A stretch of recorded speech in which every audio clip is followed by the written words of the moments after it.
Okay, that just started out of nowhere, but alright guys, BLM here, back, another live stream, starting the greatest game of all time.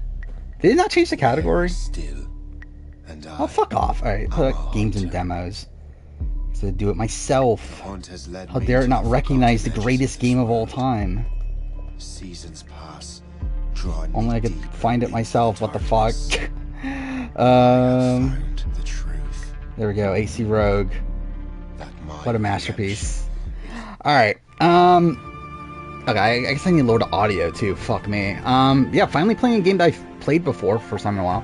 By the way, the stream title is the dumbest fucking stream title I've ever made, but still. Because if you don't know, those are all fucking Assassin's Creed Rogue quotes. Anyway, I mean, obviously, yeah, Davy's on Traders, which supposedly, again, it's not confirmed, but still, supposedly, which is cool. I'm excited for it. Especially because, like, more than likely, it's not going to be on 50 at this point. So, again, good to have him on Traders. Oh, Bryce is here. Interesting. Well, that'll be something. Fuck Tony? Why fuck Tony? Why fuck King Tony? Have I only gotten a 44%? Have I've never platinumed it on PlayStation? Which one do I delete here? I guess this one? Anyway, how's my day? It existed. It was fine. Yesterday was pretty shit, but like today was fine. Straight up, since last stream, I haven't really watched much. Like, I'm trying to think of, like, I think I watched The GOAT, the new episode of The GOAT. Outside that, I haven't watched any reality TV, I don't think. Like, I could have. I just decided not to. He's not the biggest name, but I think he's a really good pick. Yeah, I do too. I think Davy's a really good pick for, Flesh of the innocent. Oh, I just realized I turned on the music, but I didn't turn down the... Okay, wait. Yeah, I turned on the music, but not the all audio, did I? So that just makes it sound weird. Anyway. But yeah, I think Davy's like a perfect pick for Traders. I think he could be really fun. I like him being here kind of reminds me of like Chappelle's role kind of on the Traders RHAP. And that he can be like a really fun, wacky character at points, but he can also still like be a like pretty good game player as well. Gonna be pissed if Tony gets murdered. I mean, it's probably gonna happen. I assume one of the Traders is gonna be a housewife, so yeah, probably. Lauren O'Connell won a giraffe in your app. What does that even mean? What happened to Eternites? I decided to give up. I'm over it. I'm over years of 2020, games of 2023. I actually already recorded the video. I'm actually like almost done editing it. Yeah, I'm just kind of over it. I decided, fuck it. Let's just start playing games that like I've played before. Yeah, I did see that. Oh, thank you for the resub, biggest part. 24 months. Holy shit. It's been 2 years. Started BB5 rewatch today. Scott's much more of a dick than you remember. Yeah, I mean, like I always remembered Scott's a dick. Like actually, I was actually got the opposite impression from the rewatch. Not in the fact that he's not a dick, but like I actually was surprised at how many people actually liked him on the rewatch. Where like people actually genuinely liked Scott. They just hated Jace, and then they targeted him because they wanted to weaken Jace in the game. So while he was a dick to people, like they actually still like actually liked him despite that. Derek's also dropped. I mean, like, was he ever, like, confirmed to be on anyway? But, yeah. But, yeah, I saw RHP is covering Jetlag. I've never watched Jetlag. I know Taryn really props up the show. I couldn't give a shit, really, about it. Where I've heard things about it. And, like, yeah, it sounds cool if I cared about, like any random travel show. But I don't, so. The principles. Yeah, I'm so happy I'm playing this game. Such a masterpiece. I've literally been thinking about this all day. It's so fucking sad. Like, I've actually been thinking about, like, all the fucking dumb quotes in this game. And, like, how memeable this game is. I've not watched Black Arnet yet. What I'm currently doing is I'm essentially trying to finish everything until the end. Like, every video for the end of July. This is so stupid. Which at this point, so I'm editing my 2023 year in gaming video. That'll be done tomorrow. Then I gotta edit my Survivor winner ranking. I gotta edit well, essentially get caught up. You know, I'll actually pause this because I can't miss the greatest line in video game history. But yeah, then I want to get caught up on All Stars 4 review. I've recorded all of it. I just need to edit it, and I need to edit the season ranking for Survivor. I'm gonna do all those in a row. So yeah, like, so again, the 2023 year gaming will probably be done tomorrow. I would say winter ranking will be done by like Thursday. Season ranking will be done probably sometime next week. Once I'm done with all that, I'll watch Genius at that point, which I have been really holding it off. But I just feel like I want to get to a point where like the things are in the like somewhat immediate future are all set, because I believe that means that essentially the entire schedule, like, so the entire next 2 months are done outside of the cast assessment for BB26. And the whatever you call it, the cast reaction, whatever you want to call it, to the 47-48.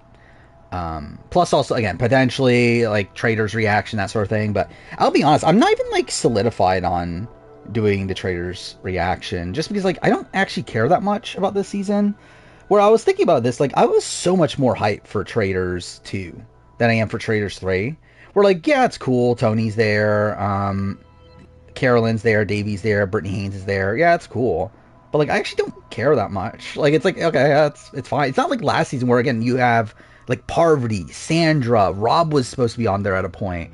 Dan Giesling, Janelle, like those were all like massive icons. And it's like this season it's like it's Tony, and I guess Brittany Haynes, to be fair, is also very iconic. But like I don't know, it's not like it's not to the same level. And like everyone else, I don't fucking know at all. Like even last season, like the other people, like I at least like knew of certain people. I don't know anyone else. Like I don't think I could even like I don't recognize a single other person outside of like maybe Sean Lowe. Like his name sounded familiar. So like I don't know if I've seen him on something else. Like obviously he's from The Bachelor, but like but yeah, I mean, like, I don't know these people, so I don't actually care about this, but, I don't know, we'll see. Oh, I forgot about Tom Sandoval. Yeah, he is there, which, also, I don't care. The only thing I know about him is just the fact that he got into that controversy. But, yeah. I'm happy Davey's there. I think it's a really good pick. Bob. I mean, like, he's not, like, I like, know of him. Right? Like, he was, like, host, right? Of Biggest Loser. But I know, like, nothing actually about him. Oh, shit. About yesterday, work. Work/headache. Mix of the two. I don't know who the fuck Wells Adams is. We know challenge people? Yeah, I'm surprised. You would think there would be somebody. Especially after 2 challenge people just won. But... whatever. I assume there's got to be somebody, right? Like, would there be, like, Bananas joining late or something like that? I would assume there's got to be at least one challenge person. I've not watched any Traders or... like, I've not watched any Quebec shows. Now, here we go. My favorite line in all of gaming. Admit it. I nearly had you. Wait for it. And besides, no. That was just luck. Oh, I make my own luck. Liam, fuck me. Wells Adams beat Bananas on Worst Cooks in America. I didn't even know Bananas was on Worst Cooks in America. I'm like, sure. So, like, Traders Quebec, I found it like really slow to get into. I really did not love the like first like 3 or 4 episodes. I did feel like it was like really getting better where I left off, which was episode 7. But yeah, since then I just haven't watched. I don't know how many episodes have been there since. I'll say that the links that I used to have are not there anymore. So it's also kind of a thing of like I don't even care enough to even like search for more. But I'll probably eventually watch it. And like straight, I'm not gonna watch it now anyway, even if I had the links. Like that's like I could have watched them if like I have links to a couple more like Survivor Quebec episodes and stuff. I like actively decide not to watch it because I'm editing videos, and it's tough to watch it while editing videos. If I was like scripting videos, then that'd be easier to do. But I can't really like watch a show in another language while also editing a video at the same time. A fuck off game. Okay, please. I forgot, this is fucking the new engine, so you... Okay, all you do is push R2.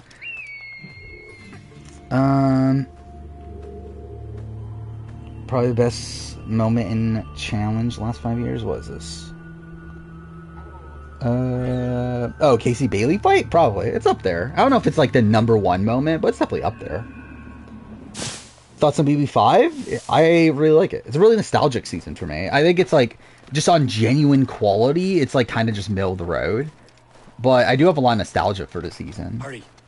Like my earliest like memories of Big Brother are like the Nokomis cowboy dynamic. So, and also Twin Twist review. We're out hunting. Yeah, Miriam's great. What happened here? Like, I think she's like the one thing that's like really attaching me to the Couldn't you season. fight them all off by yourself like Well, as a former Bachelor contestant, well, I know that.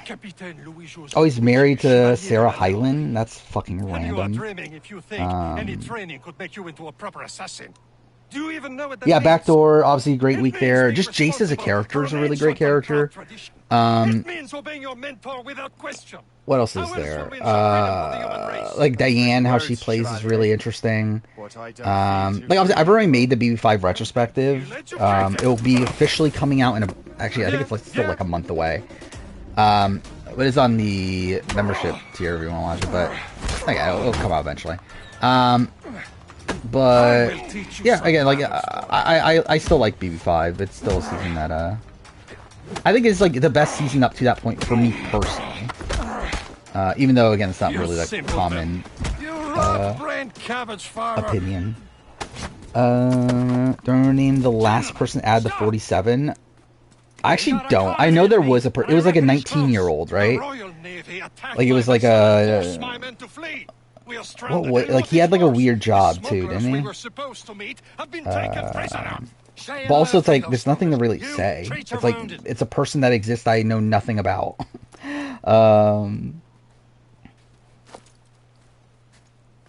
Let's see, who is it? Take these. You'll need them. Where is he on this? Or is he not on this list? I thought it was somebody. I thought it was like I saw someone posted like a 19-year-old. Yeah, I knew about Kishan Patel. I thought there was someone else since then. Was that like fake? I just like randomly saw it scrolling through Twitter or whatever. Like maybe it's just fake. Alright, yeah, but I knew about Kishan Patel, which is like, yeah. I also don't care. Like there's nothing really to say about him. I have not recorded my Maze Race 6 retrospective. I haven't like even written the script yet. Same thing with Vanuatu. I've not written the script yet for it. How do I know Kishan? I don't know Kishan. Outside, I saw him get released on the cast. I don't know anything else about him. Who do you think is winning Quebec? I'm between Cass and Deborah at the again from where I last watched it, which was after the Florence boot. Ready to teach us. I would be between Cass and Deborah. With like an off chance of Ghislaine, and then everyone else I think is pretty dead. I'll be pretty surprised if anyone else wins. Wait, is this not something I can crawl through? Cool. Matt Wong can be a similar player to Matt Klotz if he didn't get sniped out. I disagree. I think they're like radically different players. Like they're the same in terms of they're like boring straight white guys, but like actually, I guess he's like not even white, is he? Like Matt Wong. But either way, like I think like I think they're like radically different players. I think Matt is a much more like active social player than Matt. Fuck me. Well, Matt Klotz is a much more active social player. That like actively tried to make relationships with pretty much everyone in the house, while like Matt Wong just like was so isolated to his group, made no relationships with anyone outside of his group. Like I think they're like radically different players. What do you do for work? Tech, like essentially tech support.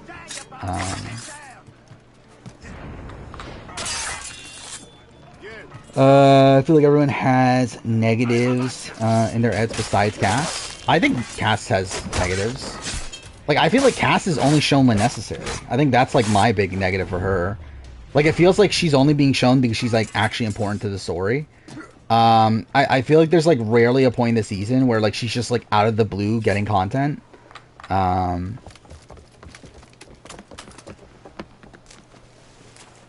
I'm saying the name makes me feel like I have I have extended history. Like, how? Is All-Stars bottom 5 season? It is. I recorded my season ranking since last stream. So yeah, like, channel-related stuff in the last few days. I recorded the 2023 in-gaming video. I've edited most of it. I'm down to the final 3 in the ranking. And I've edited the season ranking, which is probably going to be long. How long is this? So raw audio is 3 hours. What is that? 3 hours, 35 minutes. So likely the video itself will be somewhere around an hour 50 or something like that. I'm not so certain about their captain, which is long for season ranking. Again, the winter ranking is probably going to be nearing 3 hours. When will come out the year in gaming? I believe the 19th of this month. So yeah, it'll be on the membership tier tomorrow, probably. Or again, whenever it like finishes like processing and that sort of thing. But more like tomorrow. But yeah, it'll be officially released on the 19th. Which the plan was to delay it to 26 initially, but then like I realized I believe Challenge All Stars will end on the 19th, meaning that the review would need to come out on the 26th. So I had to make it a week earlier than that. Is Muna gonna be on the mall? What she has planned? I mean, Muna. I don't know. Muna's like an icon. Sequester. Oh, I never loved Muna though, personally. I think Muna's like a bit like full of herself at points. But she's fine. Like she'll be fun TV. What's in the bottom? The Expanse, the Telltale game. Is also an Outback last? It is, which I didn't think it would be. Straight up, I thought about this for so long. Like the debate. So the bottom 3 are Australian Outback, Thailand, and All Stars. And like I legitimately, like right as I started recording, I had All Stars at the bottom. Like I was legitimately gonna put All Stars at the bottom. And then like I really fucking thought about it, and I was like, fuck, I can't do it.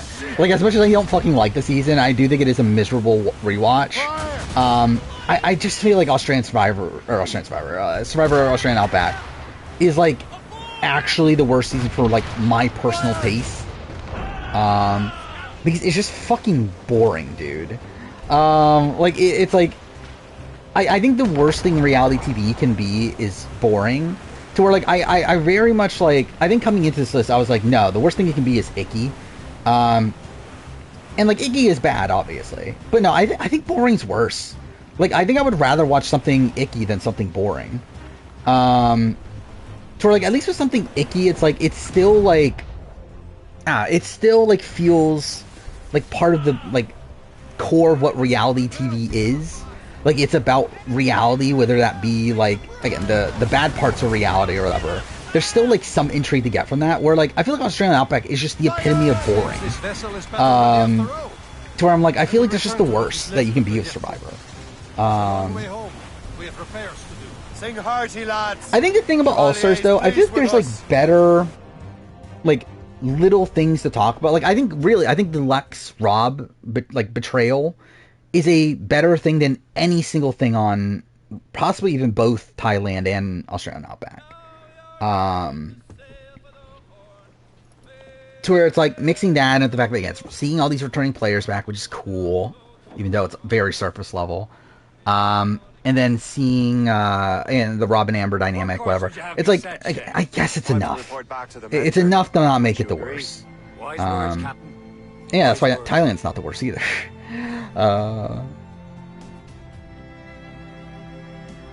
Also, just makes you feel bad, but Australian Outback doesn't make you feel anything. Pretty much. outside of like, fuck me, I'm wasting my time watching the back half of this season. I've said this before, I haven't watched anything since last stream. What the hell did you do? I feel like really have not felt like watching reality TV. I watched The Goat, which I don't even remember that well.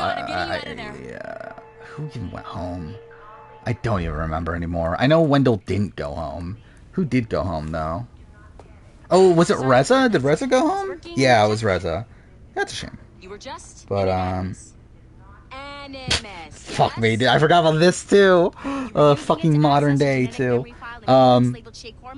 But yeah, I mean, like, Goat's been fine. Like, it's been like a purely like passable show.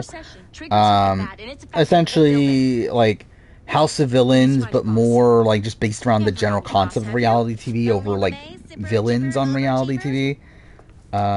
Here, take your communicator. Check it if you Reza was so petty. And let's he get always out of is.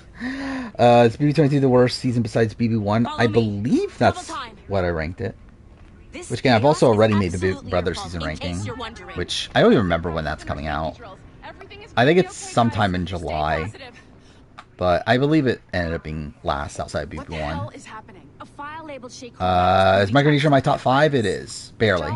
I thought about it for a while too. That was one that I contemplated. But yeah, still top 5. Yeah, I mean, like, a lot of seasons in the middle kind of jumbled around, but a lot, like, but, like, really the top kind of stayed the same, outside of, like, I think there's, like, one placement swap in the top 7. Outside of that, like, the entire top pretty much stayed the same. 45 should be above it. I disagree. Watch old one, F watch Transfire reacts, and Jesus Transformers 2 gets so cooked by twists. Yeah, I always wanted to watch Australian, Will Neff's Australian Survivor Champions Contenders 2 watch through, because I missed that. Like, I didn't realize he was watching Survivor again until he was watching 2017.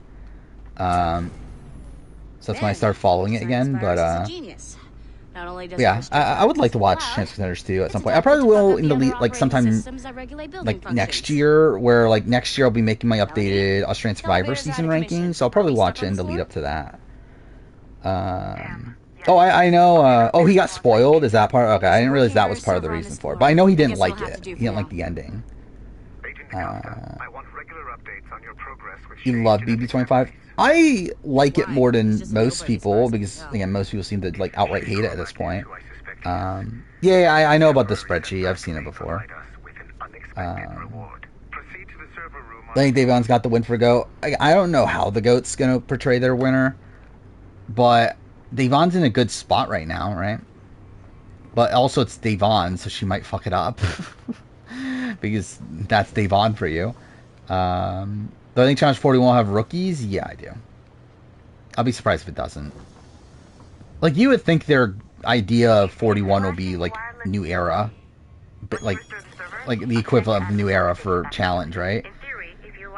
Like, not necessarily go full-blown, like, Battle for New Champion or whatever, but, like, I still think it'll be, yeah, I think there will be definitely newbies. How's the winner to Goat determined? I have no fucking clue. Almost done Brains vs. Brawn. Oh, pre-merge. Okay. Yeah, season gets better and also worse at the same time. I think some of the bigger, like, individual moments of the season are later, even though there's also some rockiness. But, is Australia vs. America even confirmed to happen? It is not. Where we know that they're considering it.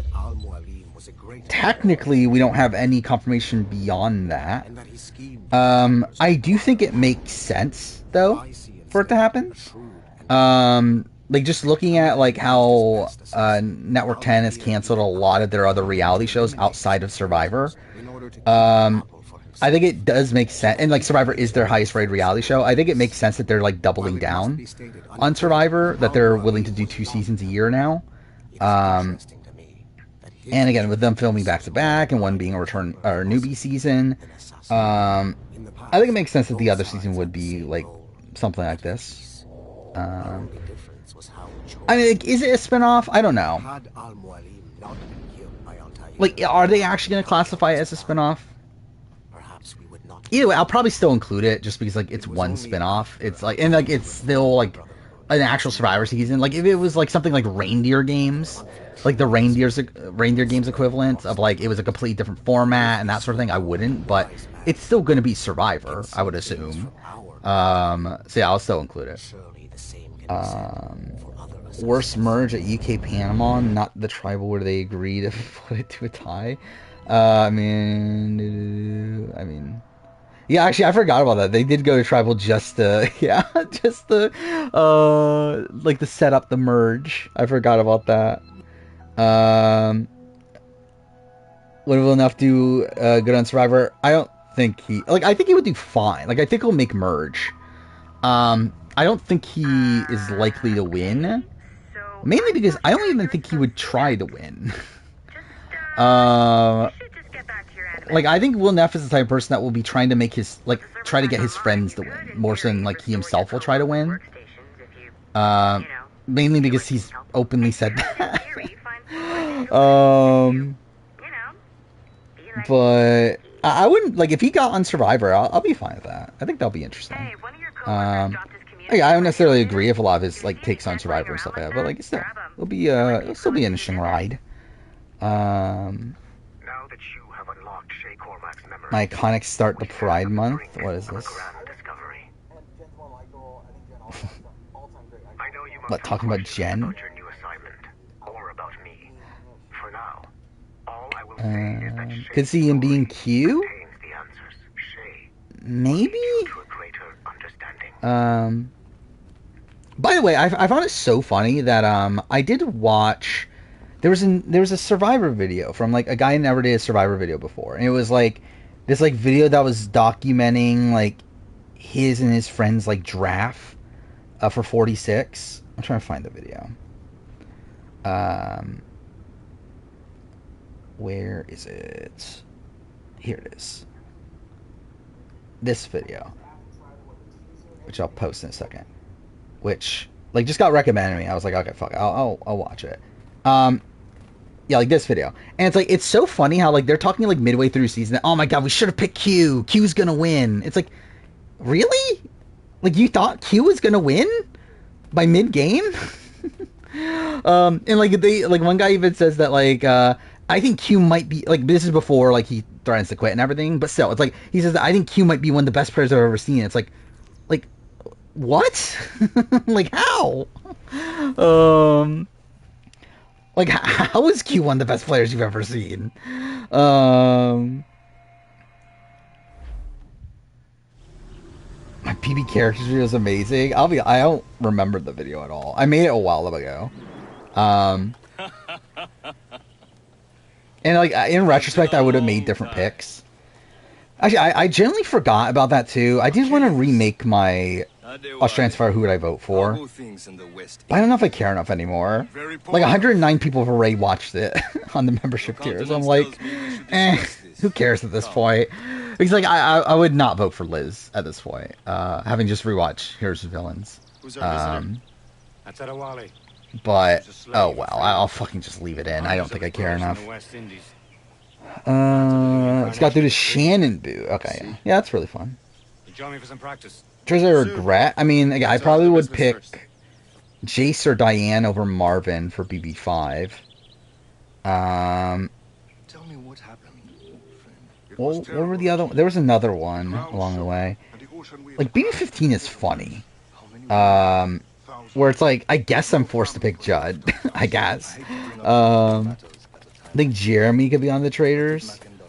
I mean, I feel like Jeremy's not, like, always active, though, is he? Obviously, it'd be cool. I would like to see Jeremy there.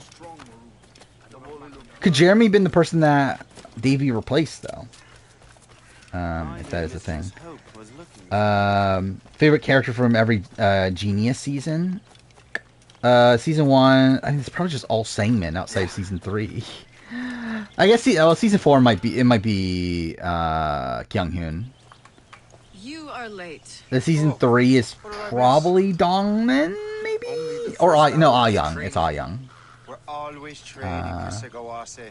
And will continue. Yeah, I think season 1 and season 2 are both Sangmin. You can I would debate Sungyu for season 1, but I think it would still be Sangmin. Season 2 is like definitively Sangmin. Yeah, season 4 is probably Kyunghyun, I think. All right. But I think there's an argument for like Dongwon too, but yeah, I think it would be Kyunghyun. Whether before Matt or Jerry, I think I would vote Matt. I think the issue though is that comes from post game. What's the challenge today? I think if I was on the island, I might vote Jerry. However, I do think from like exit press and like knowing what Matt was thinking through the game, I would vote Matt. Because I do think Matt's game was very intentional. Shoot these targets. It's just that the format of the season didn't play to his favor. Because it's not like it's like he always planned on cutting George at the end. He always planned on going to the final 2 with Jerry. And he knew that he would beat Jerry. To where, like, while he isn't, like, making any moves along the way, he didn't play a game that he needed to make moves. If the format was what he thought it was, of a final 2. As he was always the best position to get to the end with Jerry, to where he would just demolish Jerry in a jury vote. Obviously, the issue comes from the format wasn't what they thought it was, and it was the final 3 instead, which at that point he's essentially done. Which obviously, like, banking on that, like, that the season's going to have a final 2 is bad. But no one else is, like, really, it's kind of a shit final 3, really. See how you do on the run. So it's like, I do think the fact that, like, Matt was at least, like, active in the way that he navigated through the game, over Jerry, who, like, wanted to take George to the end and everything. I don't know. I think, like, even though I think Jerry's game is a lot more stable, I think Matt was playing more optimally. Yeah, I think that's an issue. I don't think Matt wins any final 3. To where it's like, I get, like, obviously, like, should he have been trying to better his odds in the final along the way? Yeah. But obviously, like, again, he was playing for a final 2. To where, again, it's still a flaw that he is playing for a final 2 and, like, essentially fully banking on a final 2. But I still feel like, again, like, I think he's playing more optimally throughout more of the game than both Liz and Jerry. Chance of Devon Shire playing Big Brother again? 0.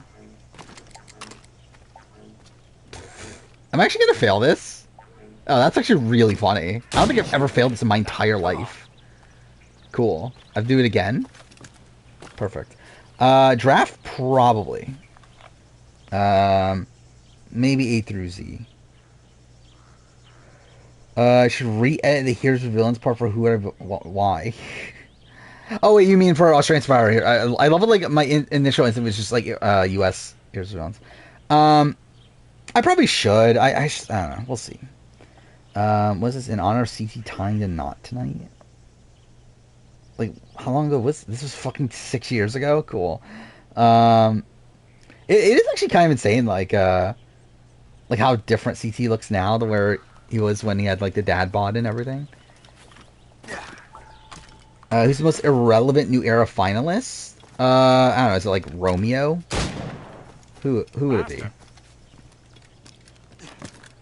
Romeo is definitely the first person that comes to my mind. I don't know if that's actually the answer. Romeo or Heidi. Yeah, I would say Romeo, Heidi, like, potentially Ben, but, like, I personally like Ben. Deshaun's not relevant. Like, Deshaun is, like, one of the biggest characters of that season. And also Owen is, like, one of the biggest characters of his season too. We're almost there. Yeah, I would say Heidi or Romeo. Romeo is probably the most under-edited of them. Well done, Shay. Keep it up. But also Heidi just felt like kind of irrelevant to most of the season. Doing all right, Shay. But don't let the others vex you. You forgot about Owen? I don't forget about Owen. Even though, like, Owen is someone that I think as time goes on, the more and more I think I just like, because I England after 43, I was like, okay, Owen is the player that has potential, but he's just not going to live up to, like, he just didn't live up to in this season. I'll be honest, I think at this point, I don't think he has potential. I don't think Owen's a good player. I don't think he does well in most given seasons. And most like does well as in like wins the game. I should clarify, or is in a position to win the game. Like I think like Owen is just Owen. Like I think like what we got in 43. That's just him. Like I think he is that like person that like is kind of okay. Cool. Too noisy. That's great. But yeah, I think he is that kind of person that is just like, kind of a dodo in the game.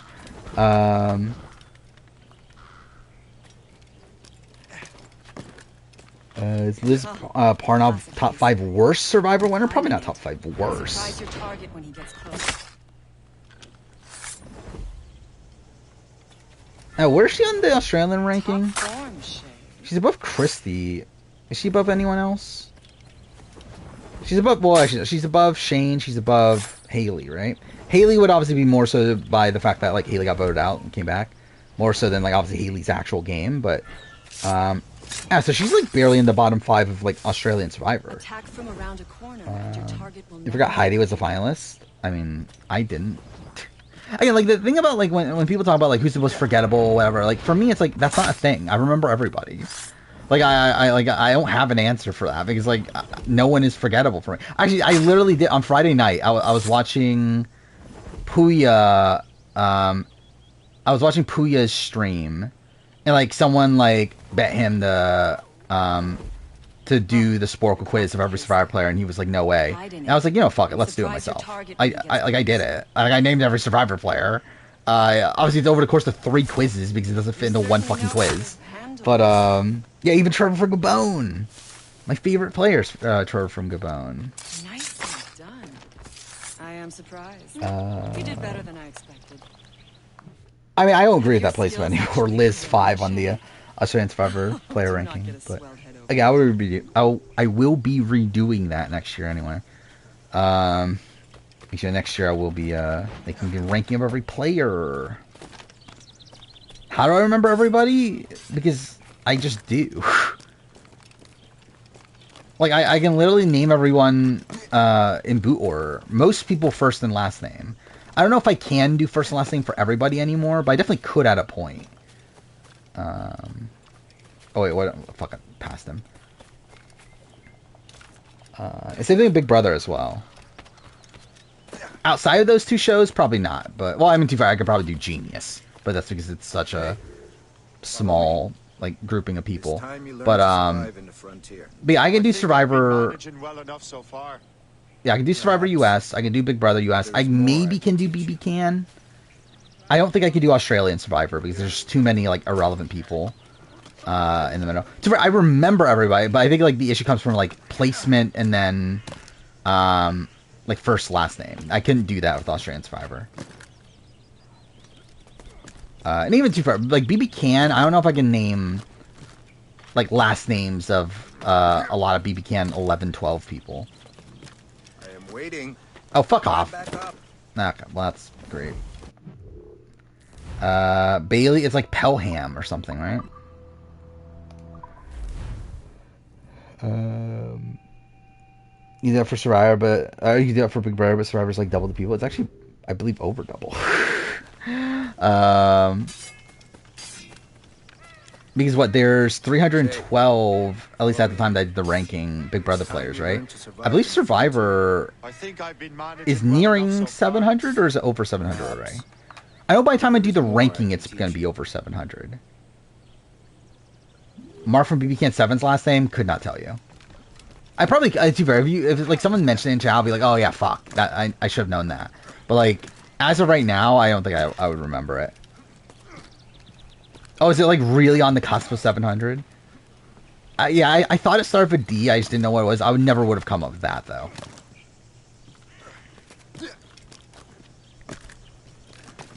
See, I think like BB Can's probably one I can't do like first name, last name. I could probably do boot order though for BB Can. Isn't it like a weird it's like, isn't it like Ferlet or something? It's like some sort of fucking French name. Ferlet or something like that. I don't fucking know how you pronounce it.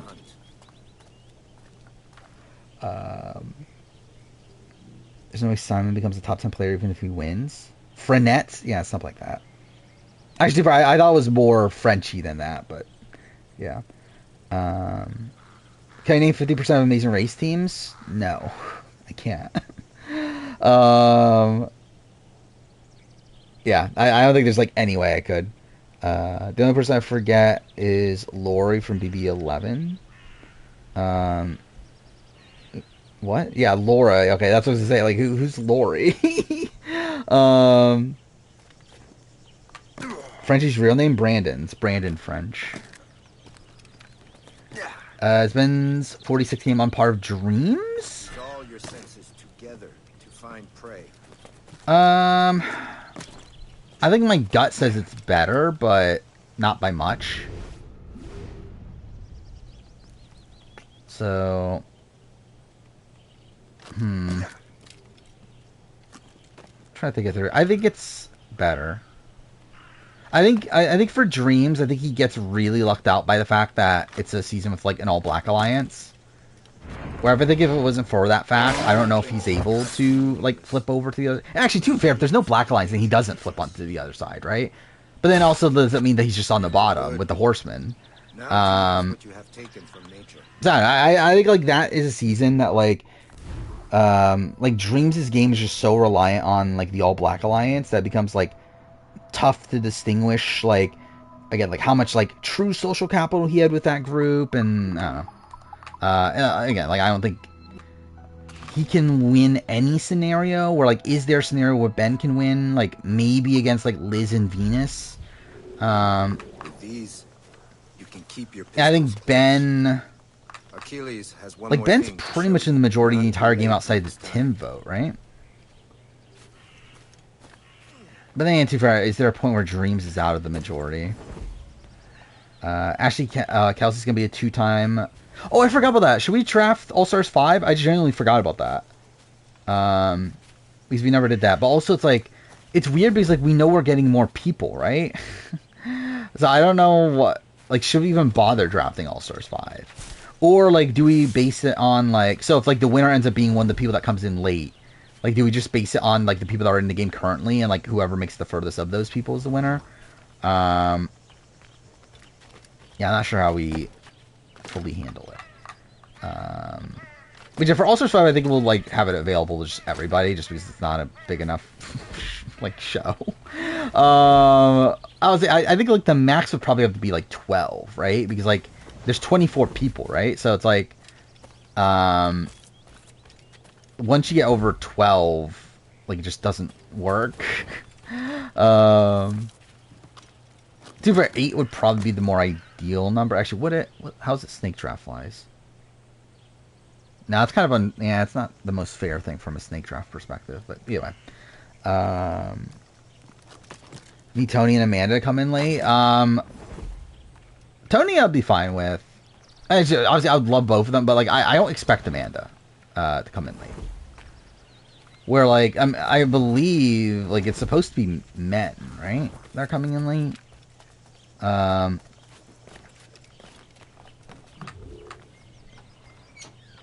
Higher chance of returning Frenchie or Devin? Frenchie. But probably neither at this point. But the thing is, we don't even know how many mystery people there are, or anything. Like, if you don't know anything about we just know that people are coming in late. We don't know anything about who or when or like the number of them.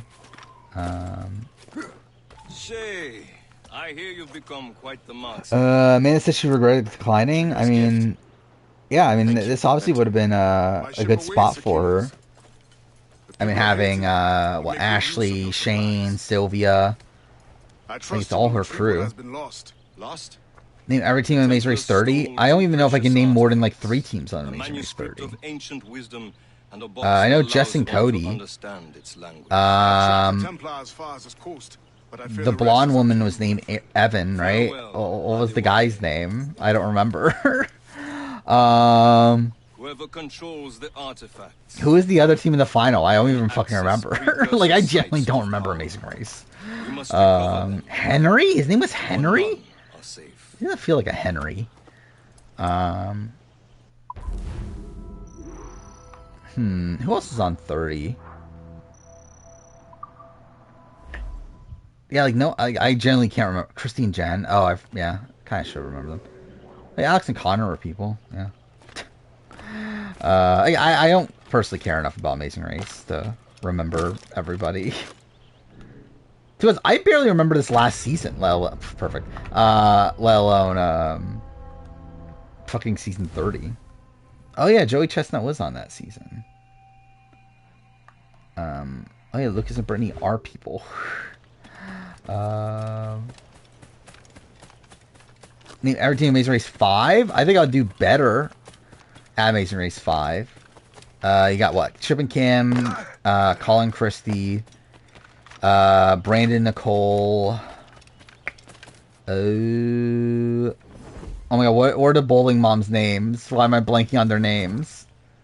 Yeah, Linda and Karen, yeah. Was it... Oh my god, what were the twins' names? Kimmy and Carly? That's what it is, right? Then Charla and Myrna, obviously. Yeah, Allison and Donnie. Plan or no plan. Oh my god, why am I blanking on the Force Boots name? Who was like a casting producer for a while. We know most of these when we're at sea. Right you are. Let's set sail. Yeah, I forgot, right? Marshall and somebody was a team, right? Oh, Dennis and Erica, yeah. Was it Lance and Marshall? Was that that group? Top 5 likeliest people to be first boot on 50. Carson, Jesse. Precursor box of manuscript. This is your mission. And what's yours? To watch your arse. Who else would be first boot? Maybe Carolyn? Maybe. I don't know. I don't know if people are threatened by Carolyn. Where I think Carolyn's going to have, like, reverence, where people want to work with her. Liam, do you know what Achilles writes about? But yeah, I think Jesse and Carson are the two that I think are, like, really fucked. He keeps records and accounts. Studies what little is known about the pieces of Eden. Like, what's up with the Charles Fusion playthrough? I don't even remember it. I'm sure I got pissed at points, for sure. Oh, yeah, Rick Devins. Yeah, Rick Devins is a good one. Maybe Christian, but I think Christian's actually, like, decently positioned socially. Connor's his favorite. Thankfully, Carson's declining, and we'll see. Connor may inherit the house, but you'll be mentor. I think if he declines, it's because of, like, real life stuff, right? Whatever you say. I think he wants to play again. You call me that again. But yeah, I could definitely see like him being like busy. Yeah, I was hoping for Carson. Carson's first boot would be pretty glorious. But yeah, I think like those are sort of people that like are like both looked at as a threat, but also don't have like that much social capital coming into this season. That aren't like the most well-connected people post show. Have I seen Carolyn advertising Carson's Pride Month pillow? I have not, but that's funny. Yeah, it's like, yeah, it's just funny the entire like notion that like it's just everything Carolyn posts like Carson. Q could easily be first boot. I don't know if it would be first boot, but yeah, there's a chance. I think like unless Q's there with like a lot of his enemies, I think Q will be like a Philip on his return. Like I think that'll be more of Q, where like yeah, people won't take him seriously, but I feel like people still like want to work with him under guys that like thinking that he's like a goat. And eventually, yeah, I'll probably like be taking out like early merge or something. Trust me, you will sell. I think I'm good. I don't think I need to pick up Carson's merch. Cabbage farmers return. About time. Biggest lock to be on 50? Carolyn. I'd be surprised if you can read it. If she wants it. No one can read it. This is why the Templar are taking so long with it. Outside of that, Emily, if she wants it. A pirate? Don't know if I don't think she does though. Probably after that's Rick Devins. I think the thing about Rick Devins is 100% on if the theme permits. However, there's at least a sliver of a chance it's all New Era. How trustworthy I don't think it will are be. the And like pirates? Jeff has already said that, yeah, we're looking beyond New Era. But there's still a sliver of a chance it's all New Era. So in that case, I think Carolyn's like more of the absolute lock. That there's like no way this season happens without Carolyn. But obviously, yeah, Rick Devens is 100% there if pre-New Era people are there, which is very, very likely. And what about the spy? Yeah, I think Carolyn and Rick Devens are two biggest locks on the board. I think if there are winners, Marion and Jam Jam you can add there too. Any chance there's no theme? 1,000,000,000%. I said in my speculation, I don't think there will be a theme. Like, I think the most likely outcome is that there is no theme. It's just Survivor 50. Where, again, like, Survivor production doesn't like being pigeonholed. They don't like being forced to, like, cast certain people because of the theme. To where, at worst, or at best, I don't know what is actually the right phrase for that. But, like, more than likely, they'll create casts on their own. And if they decide to create a theme after the fact, it'll be a BS theme that they just created after the fact. It won't be like it won't be like Heroes of Villains where they intentionally cast as like, oh, like we need some of the best villains against some of the best heroes. Like, this will just simply be, this is a really good cast, and now let's see if we can potentially split it up just for the sake of branding. Yeah, more than like, if there was a theme, it'll more like be like something BS like Game Changers, like not actually Game Changers, but obviously like a reminiscent theme to that. And yeah, I don't think it needs a theme. Like, I think just it being a modern like All-Star season is enough. I think there's just so many people to pick from that you don't really need the theme to like back that up. And there's already gonna be like so many like big names coming back. And again, big recent names, I should say. Yeah, Edge of Extinction's very likely happening. The only chance it doesn't happen is if Jeff recognizes how the fuck do we do this for 26 days. But I think Jeff wants it to happen though. I'm very interested. Like, the thing that's actually the most fascinating to me with 50 is how are they going to format it? Because I genuinely don't know how they're going to do this. Because the current format simply doesn't work. So, like, no matter what, they're going to have to make modifications to it. And I don't know what modifications they're willing to make. I don't know if they're willing to do 20 people. I don't know if they're willing to do 2 tribes. I don't know if they're willing to do, again, more double eliminations. I don't know if they're willing to, again, make it a few days longer. Again, I don't know how much they're into the Edge of Extinction. I think there's, like, a lot of format things that are going to be interesting here. Because, again, if we, from what we've heard before this season was announced and everything, what it would likely be is a, again, mostly generic all-star season with a lot of big names from New Era, a lot of big names from, like, the late 30s, and potential sprinkle of other, like, legendary figures. More than likely 20 people. But, again, if they're keeping the New Era format, it doesn't really work. More than likely... Actually, I shouldn't even say more than likely 20 people, but, like, I think they want to keep it a bigger cast, but also they do also want 3 tribes. So, I don't know.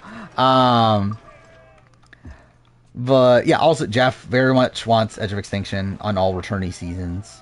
Yeah, again, it's just, like, there's a lot of, like, very conflicting things that just simply don't work when you take into account that it's a 26-day season. So, it'll be interesting to see what gives. I think BB has a chance of returnees for, like, until 30. I think there's a chance of, like, a returnee here and there. I don't think there's a chance of a, like, an actual all-star season until 30. And even then, I don't expect it. I just think, like, Big Brother, like, again, they obviously waited, like, so long to do another returnee season as is, and when that season, like, bombed, I just don't think they're incentivized to do another one for a while. Percentage is more than 18 people on 50. I think a decent chance. Like, realistically, as I see it right now, what I do think the current format would be, again, it's either Ghost Island, or I think it'll be 2 tribes to 20. I think they will go back to 2 tribes for the season. Like, I think that is one of the things that will give. I would be surprised if they don't make it a bigger count. I guess, like, again, theoretically, they could do 3 tribes of 7 and make it 21 people. That is theoretically possible. But I think they're more likely to keep it at 20 and go to 2 tribes. Because 2 tribes isn't a thing that, like, Jeff is, like, extremely go-hung on. He definitely wants it now. But he's talked in the past that, like, we're willing to change that, whatever. So, like, I think for 50, I would, like, I wouldn't be shocked they go back to 2 tribes. Yeah, between Winners of War and 50 is insane. Is it? I guess, like, not having any returnees in that time, yeah. Where, yeah, I mean, like, take out Bruce, this is the longest stretch without a returnee in all of Survivor. Even longer than, obviously, like, original season to All-Stars. About to talk, or Taco Bell, well, that's something. Like, I've literally only talked about twice in my entire life.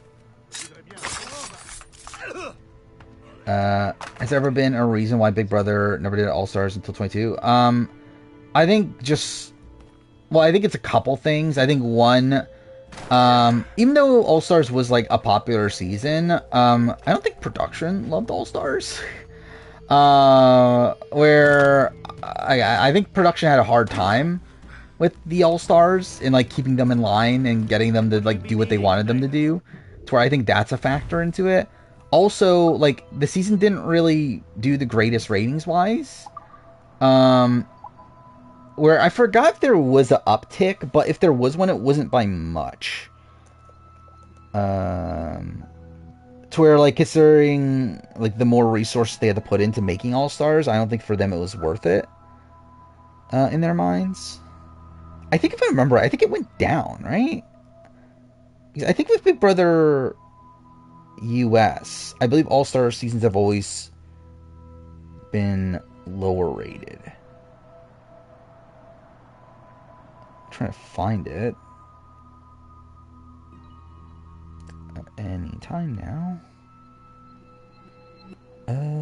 Where's the ratings portion? Isn't there a chart of all the ratings on the wiki? Oh, there it is, yeah. So yeah, BB7...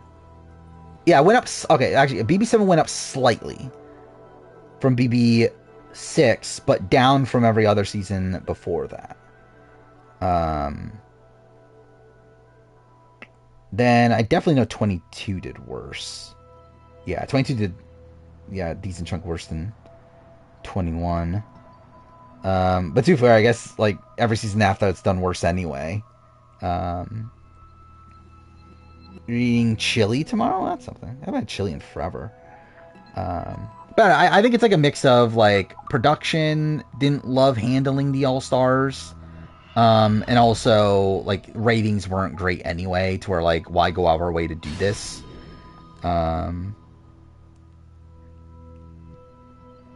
Also so strange to you, because you love watching it, but after I watch it, I'm kind of like, it's good. Yeah. I think that's overall my thoughts on All-Stars as well. It's like, I think it's a good season when you're watching it, but when you, like, look back on it, it's like, it feels like a season that's kind of, like, void of, like, really, really great moments. Has it been the longest stretch of no returnees on Big Brother since pre-All-Stars? No, right? Actually, super maybe, because, like, we've had a lot of, like, random returnee spots, right? Like, of, like, any returnees at all? Maybe? Like, so this would be 4 seasons. So, like, since All-Stars, you had 8, 9, 10, but then 11 had a returnee. Then 12 was newbies, but 13 had returnees, 14 had returnees, 15, 16, 17, but then 18 had returnees. 19 had a returnee, 20, 21, then All-Stars. So, yeah, I mean, it is, actually. I didn't actually think about that. Would I have kind of replaced so I had Soul Control BB7? I forgot, did I make that video already? Or did I not? Was I planning on it? Or did I just decide it's not even worth it? I don't remember why I decided on that. With recasting All-Stars.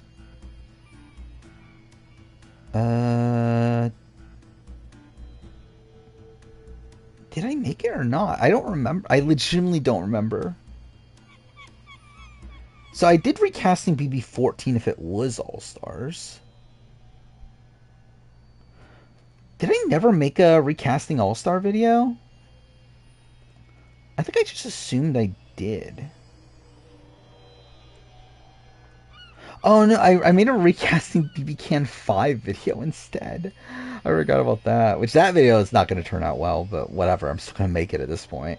But yeah, I would definitely take out Erica. I mean, that's like very easy. And yeah, Lisa probably like of like if we're talking about like the people that were already there, which essentially were the people that were like willing to do it and like production cared enough about, to where it's like of the people that like said yes to All Stars, like I don't know how many of those people were people that like I would have wanted to see back anyway that didn't make the cut, that weren't like at the time of the fan vote. Oh, did I just like go to the wrong place? Or was I supposed to go here first and then go to somewhere else anyway?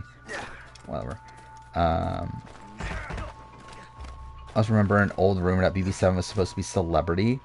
Yeah, I'm not sure at all about that. I feel like I kind of remember hearing something about that. But yeah, I don't know how true it is. Chicken George is tough because like I do understand why he's there. Obviously they wanted a representative of season 1, so they can have a representative every season. Like I get it, and like it's not like Chicken George was a dud on the season. Like, well, again, he didn't play particularly great. Like I still think he made for good TV at points. So like I don't know if he's someone that like I'll be like 100% on, but yeah, probably Boogie. Who do you swap Boogie out with of the men? Who are the men that didn't make it? It wasn't men. It was just like what, Cowboy and Bunky? Were those the only two? Ships ahoy! Yeah, I think I jotted that down, didn't I? The casting 46 of those fans versus favorites. Or did I do? No, I think I jotted down Amazon, didn't I? But yeah, maybe I'll do 46 too. Why not? You must believe those fishermen strayed into their waters. Find it weird there were so many seasons not represented on Amazing Race 11. Yeah, I do too. Like, I find it just weird they waited so long. And also, like, obviously it just seems like Amazing Race doesn't particularly love All-Star seasons, but yeah, it does feel very weird that they waited that long. Where, like, obviously, like, season 8 was supposed to be All-Stars initially, and then they decided to do Family Edition instead.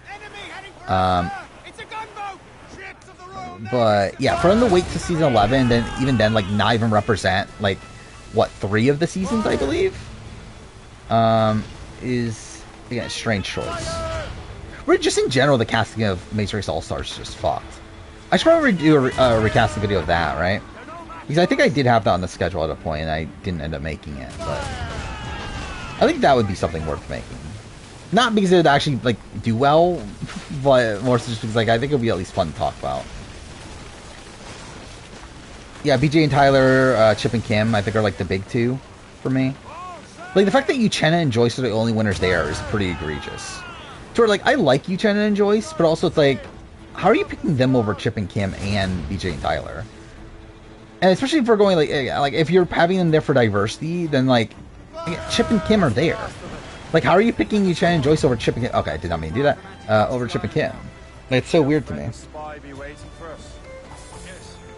Especially when, like, again, like, it's not like season 7 wasn't represented. Like, Rob and Amber were literally right there. Yeah, Danielle and Eric is just funny. Which I believe, like, creative-wise, that was, like, just a thing they wanted to do. They just wanted to create a mixed pair. Like, they wanted to combine, like, 2 former teams to create a new team. That was just a thing they wanted to do for whatever reason. And they tried to do it with Flo and Drew, but then they declined. So they were like, okay, I guess we'll do Danielle and Eric, I guess. I guess they were like, because like what was it? The story was that they were dating when casting started, but had already broken up by the time the season started. Was that what it was? Yeah, I know Chip and Kim wanted to do it, which makes it even more egregious. Both Chip and Kim and BJ and Tyler, right? Both of them like weren't they like super pissed and like did like a thing about it? I forgot what exactly they did, but I know they complained about it. Oh, really? Derek declined. Well, that's even more random then. They couldn't. Wait, then, like, why couldn't they just get Flo with like Zach? Did Zach? I doubt Zach declined, or maybe did. But like, what the fuck was Zach doing? Let me see. That's not from. Would Joey and Megan make my 24 cast? Probably. I really liked Joey and Megan at the time. Well, like, they were my favorite team on 22. So, probably.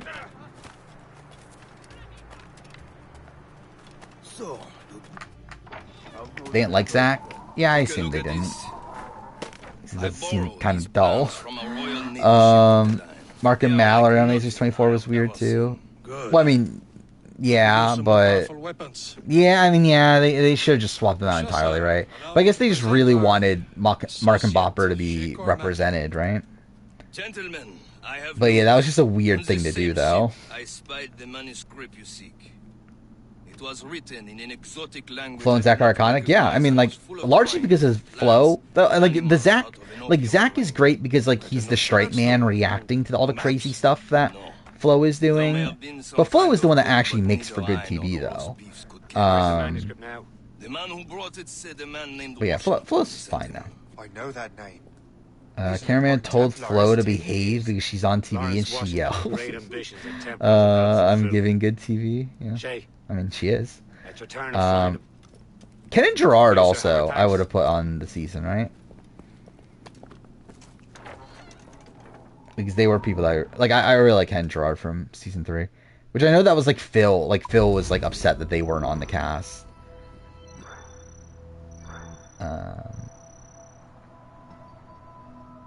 I don't even know if I have a favorite character from UK 1 and 2.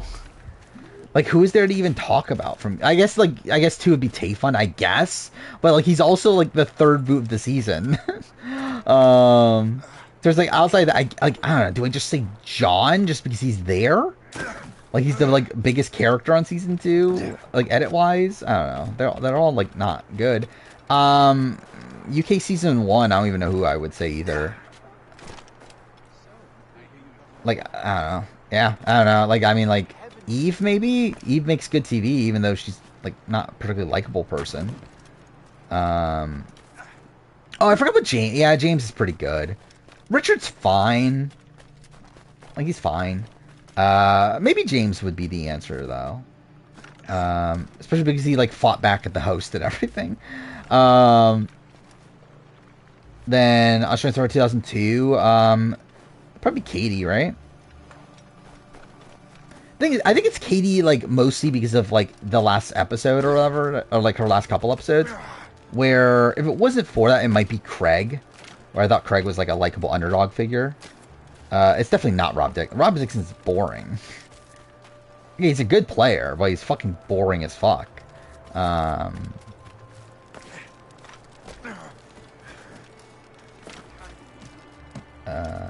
mean, yeah, UK 1, 2 are terrible.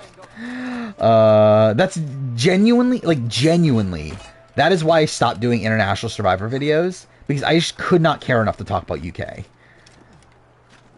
UK and, like, Australian Survivor 2002, like, that's genuinely why I stopped doing, like, specific International Survivor videos.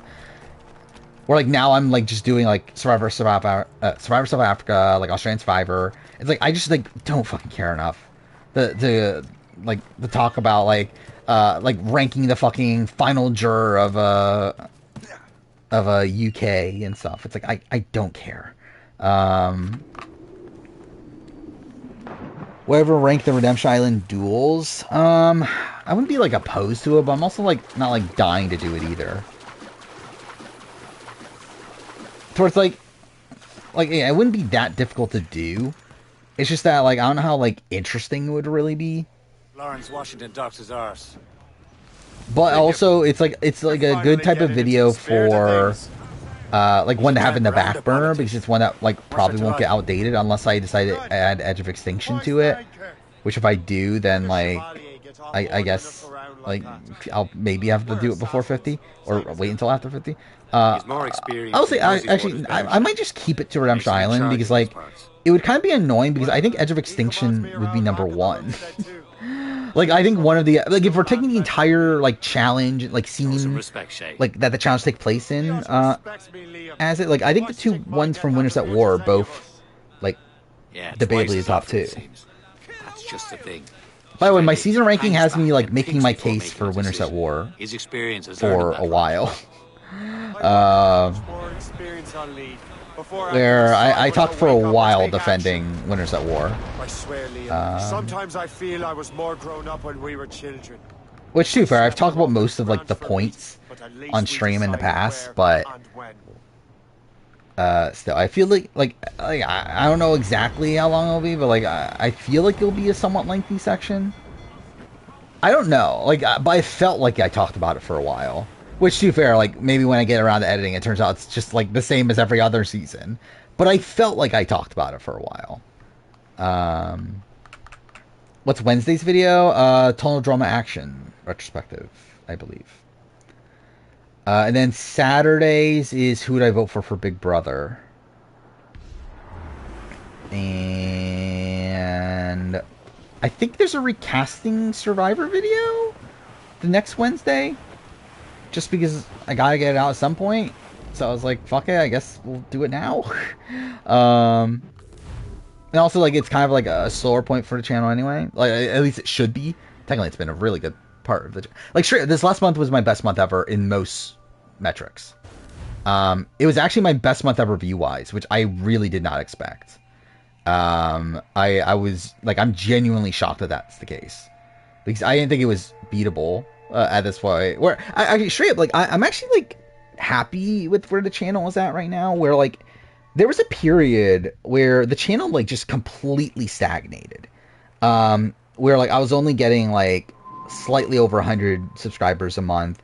Views were, like, stable, but, like, it felt like I would never be getting, like, record numbers for the channel anymore. Yeah, that's really turned around, really, ever since the Big Brother 25 review. I feel like there's been more eyes on the channel to where, like, again, I'm getting back to the, like, this month, again, this last month was my best month ever view-wise. Second best month watch time-wise, second to February, the month where the Big Brother ranking came out. Best month revenue-wise by a lot, though, to be fair, memberships play a factor into that. Was it sub-wise, best month in a while. Still not, like, I think sub-wise it's tough to be better than what it was back in, like, 2020, when the channel was, like, still growing. But yeah, like, really, yeah, since November, sub growth has been back to, like, around 250 a month or so, to where there was literally a point, yeah, like, December of 2022, I got 87 subscribers. May of 2023, I got 80 subscribers in a month. So the fact that it's, like, stably, like, over 200, I think is better.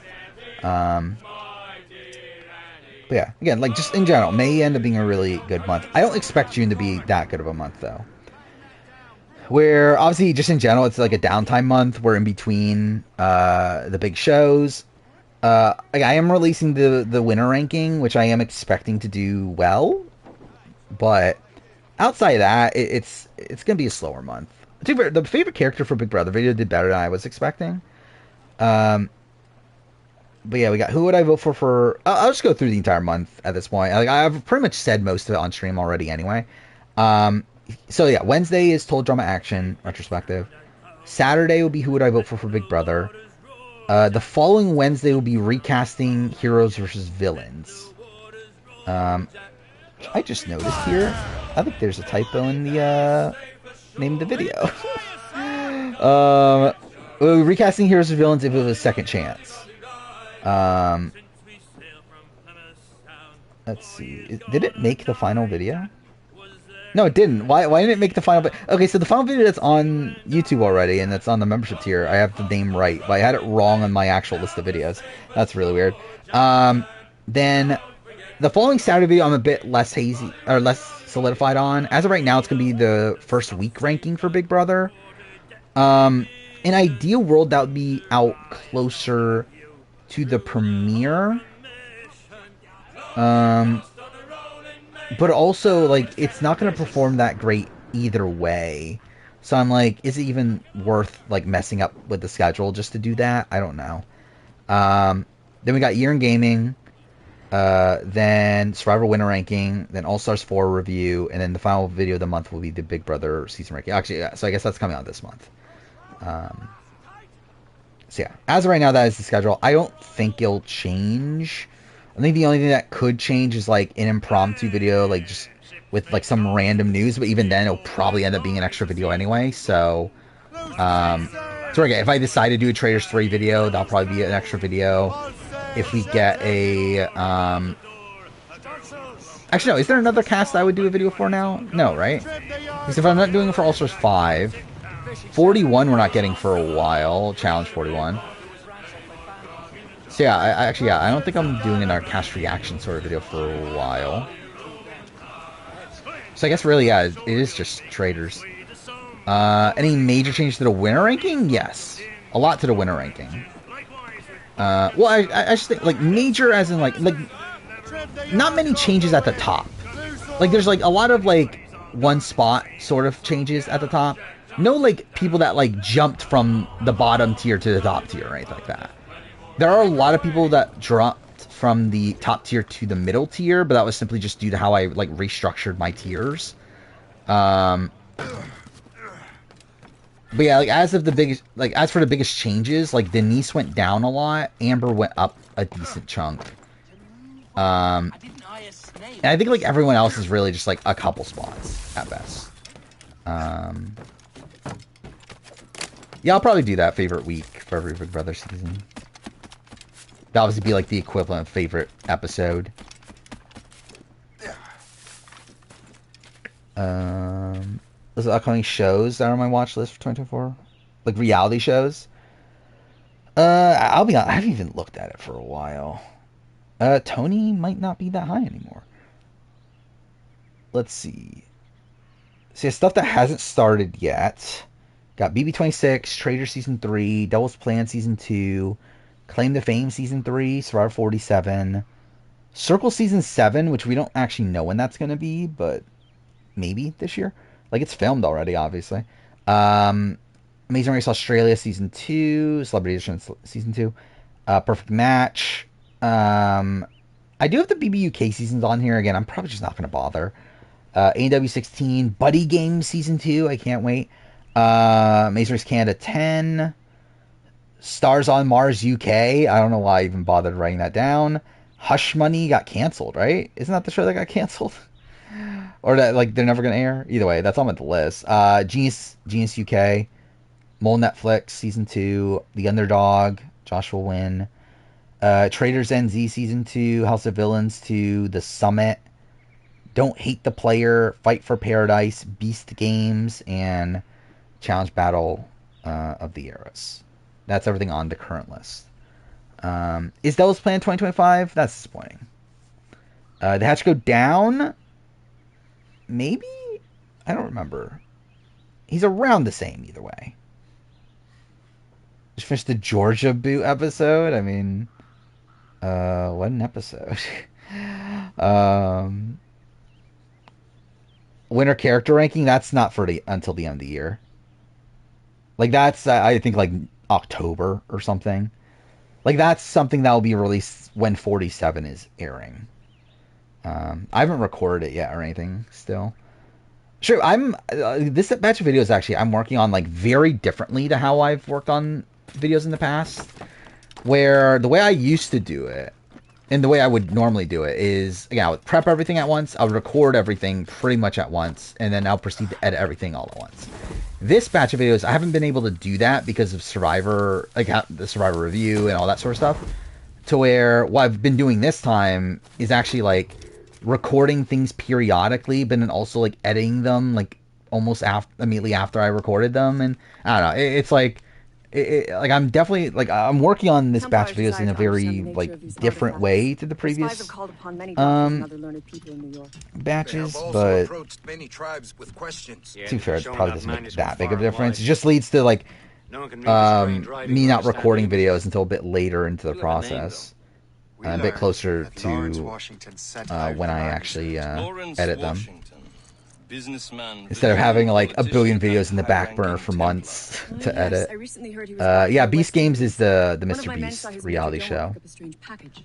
Then that package will be delivered to him promptly. Really dumb. The AU Say, lets you figure out basically what get it is immunity and for find tribal if you're sick. And when you Yeah, do, I mean I've talked about I talked about in the 46 review, right? Prepare the Morrigan.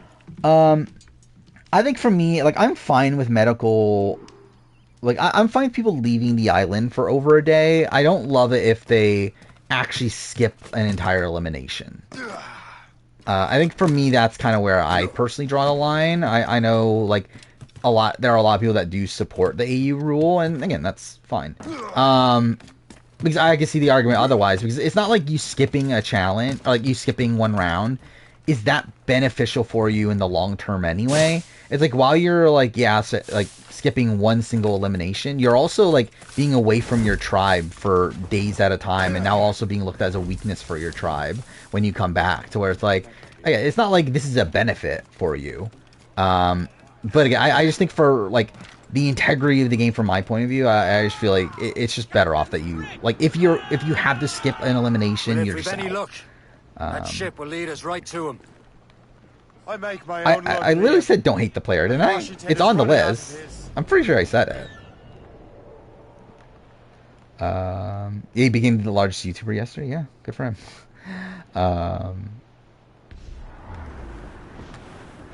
Here's Your Villains is drastically different without medical immunity. 100%, which is also obviously the support for that. Is that if you lose out on like the biggest character of the season because of like the stipulation medical, like now and like how like the timing of when you're taken out, it's like yeah that is kind of lame.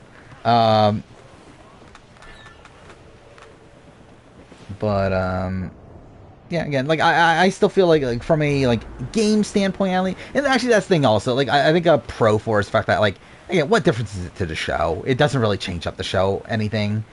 That like someone missed out on a single tribal.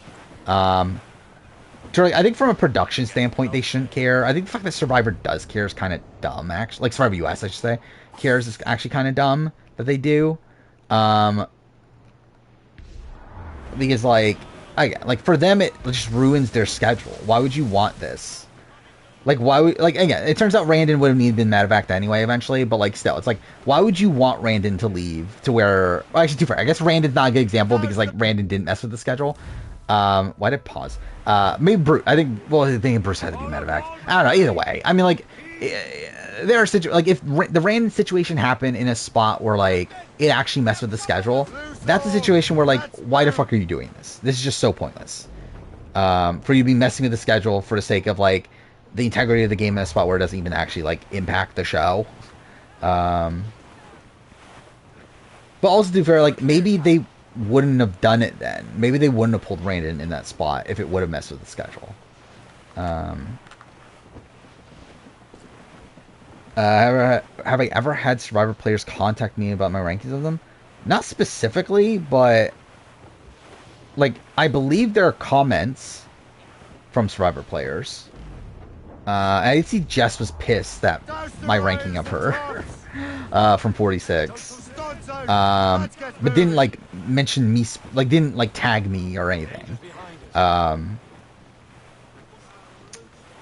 like I again briefly talked to Corey about my Big Brother ranking, but again we didn't talk about him. We more so talked about America, with him being upset at America being too low, more so than him. Where I think he was fine about his spot.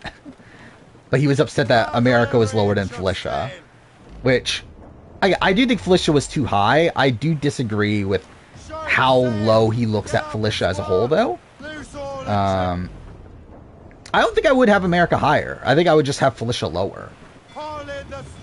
Like America, I think is fine as is. I just think for me personally, like Felicia maybe should have been lower, but also if Felicia's lower, that means like some of the other people she's around are also probably lower. Because I don't think there's like again I talked this before, like Felicia and Brittany Hoops, they're not that different. Like people talk about Brittany Hoops as if she's like this great player while shit on Felicia. Like they're essentially the same. Like there's not much of a difference between the two. Like, obviously there are nuances here or there, but like I think like in terms of like their overall like their overall quality as a player, they're around the same. They both had absolutely no win equity. They both made moves that were pretty illogical at points. They also both had like decent moments at points as well. They both were like essentially goats being dragged through the game. Yeah, they're both like they're pretty similar. Like again, the fact that like because like that was the argument of Corey too. Is that like with Corey it was like okay, Felicia should be much lower, but like he also like was praising Brittany, in like the stream that he was like talking about it, to where it's like well to me it's like they go together. Brittany was not playing to win. Brittany wanted Michael to win. Brittany openly didn't want to, like, wasn't trying to win. If anything, Felicia was trying to win more than Brittany was trying to win. Felicia never, like, expressed any, like, thing other than trying to win. Brittany explicitly says that she's trying to give Michael the win. No, Felicia does not beat Bowie Jane. Bowie Jane easily beats Felicia. That's the thing. Felicia was the biggest goat in the season.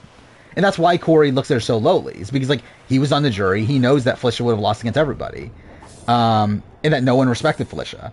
Like, everyone didn't like her on the jury. So where, like, again, that's why he thinks of her so lowly. But, like, I still think when, like, taking seriously what she does in the game itself, I still think she does enough good to, like, not be, like, an actual terrible player.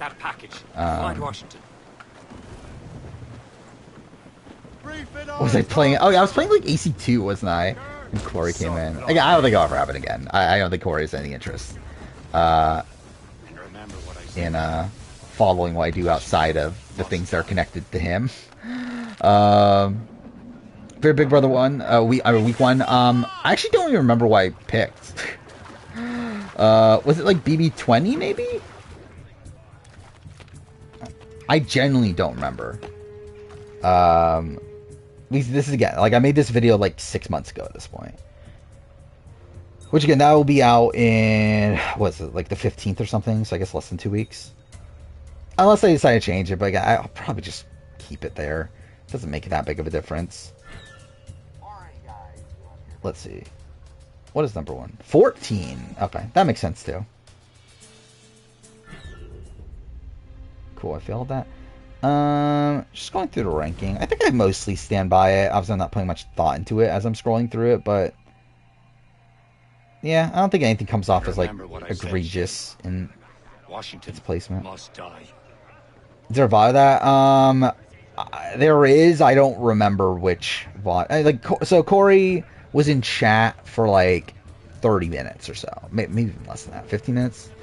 And we talked about the Big Brother ranking. It was like pretty close after the Big Brother ranking came out. I think I was playing AC2. But yeah, I don't know. Oh, someone noticed. Again, that's the entire point.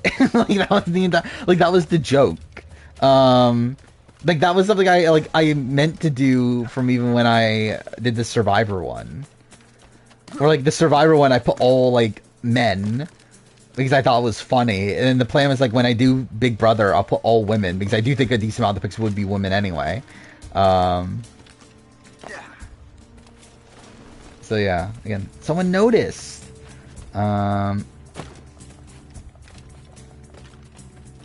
Where I have 11, I think 11 was high, right?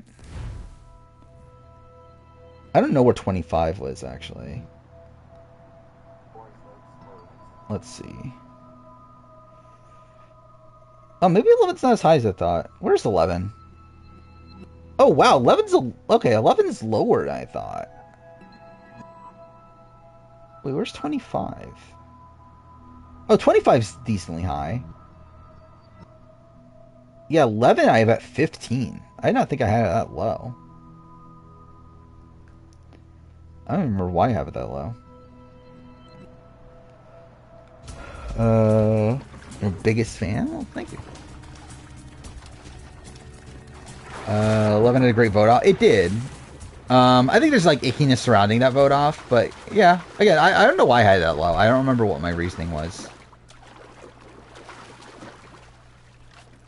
Yeah, and that's definitely a criticism of the video, is that obviously it's spoilers. Which, like, I've thought about, of like, okay, maybe I should put like less people in the background just because like obviously it spoils the video. Which is why I've like slowly been transitioning to have like, because I used to have like 10 people on a lot of the, to be fair, I mean, that one did have 10, but like with the like casting videos and stuff, I used to have 10 people there on the thumbnail. Okay, well that was terrible. To where like I've been slowly bringing it down to 8. I don't particularly love how the thumbnail looks with 6, which is the reason I haven't gotten even lower than that. And also, I feel like with 8, it's like still most of the people that are on the thumbnail are people you would expect to see on the list anyway, so it's not like a major spoiler. Cool. But yeah, that is something I am conscious of. The fact that the thumbnails do obviously spoil things. Speaking of spoil things, I do also, wait, what is this? Okay. Like, why is he in this ad? Like, this is just an ad that, like, okay, yeah. I mean, good for Adam. I wonder how much he got paid for that. But, yeah, speaking of spoiling, there's, like, a massive, like, my 2023 year in gaming video, I'm not even trying to hide what's number 1. Like, I spend the entire video just, like, pretty much, like, spoiling it through the footage I use. Which I just find, like, it's intentional, but, like, it's all, like, technically it doesn't make the video better, no. But I just think it's funny. That, like, literally the start of every segment is me having Alan Wake 2 footage. And I actually constantly have Alan Wake 2 footage randomly in the video. Like, whenever I'm, like, doing, like, a lead-in to something, it's just Alan Wake 2 footage. Is that for Georgia Gas? Wait, what? Okay, that's even fucking weirder, then.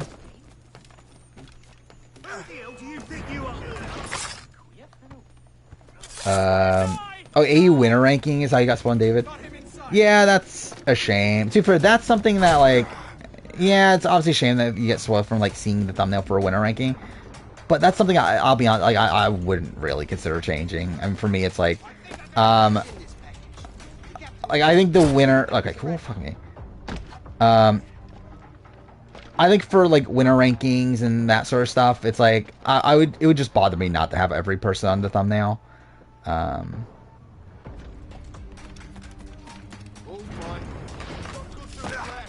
For, like, the, like, casting videos, stuff like that, like, yeah, I would be more conscious of that, but, like, in terms of the, winner ranking, stuff like that, I think it's just a byproduct of the, like, the thing is, like, it's obviously, like, it's a spoiler, but it's also a spoiler for a thing that, like, aired a while ago. So it would be, like, I guess it would be, like, a similar thing to, like, from my point of view, at least. It's, like, similar to, like, having a spoiler for, like, a year-old season in, like, a Reddit thread. Like, a Reddit title, I should say. What's this? Which, like, yeah, it's a spoiler, but it's, like, a spoiler that, like, shouldn't be a spoiler for a lot of people at this point. Especially people that are, like, looking this up. Obviously, like, I guess, like, by consequence, you would see it just because, like, obviously, like, I guess you're there for, like, the Listing Survivor US and stuff like that. And then, like, hadn't watched AU and then just, like, saw that and, like, fuck, I got spoiled in AU. So, yeah, I guess that does suck. Mackenzie editing arc? I mean, I guess. Yeah, I put Alan Wake 2 at 1. It wasn't much of a debate for me. I mean, like, I think the thing for me, though, is that Alan Wake 2, I think, is a masterpiece. I think it's, like, one of the best games ever made. I think it's something that is, like, just so innovative within the gaming medium that I just have, like, the utmost respect for it. But it's also a game that, like, I just have no interest in ever playing Alan Wake 2 ever again. Like, it's, like, it's strange where, like, the games that are, like, higher, like, the other games that were in the conversation for Game of the Year, are games that I have replayed since, and I would consider replaying them again, but are just games that, like, just are straight up just not as good. Towards, like, I don't know what the like, again, with Alan Wake 2, it's like, I don't know how he could argue that Alan Wake 2 is not better than, like, Final Fantasy 16, or Spider-Man 2. Which are both, like, still very flawed games, despite them being games I do still really like.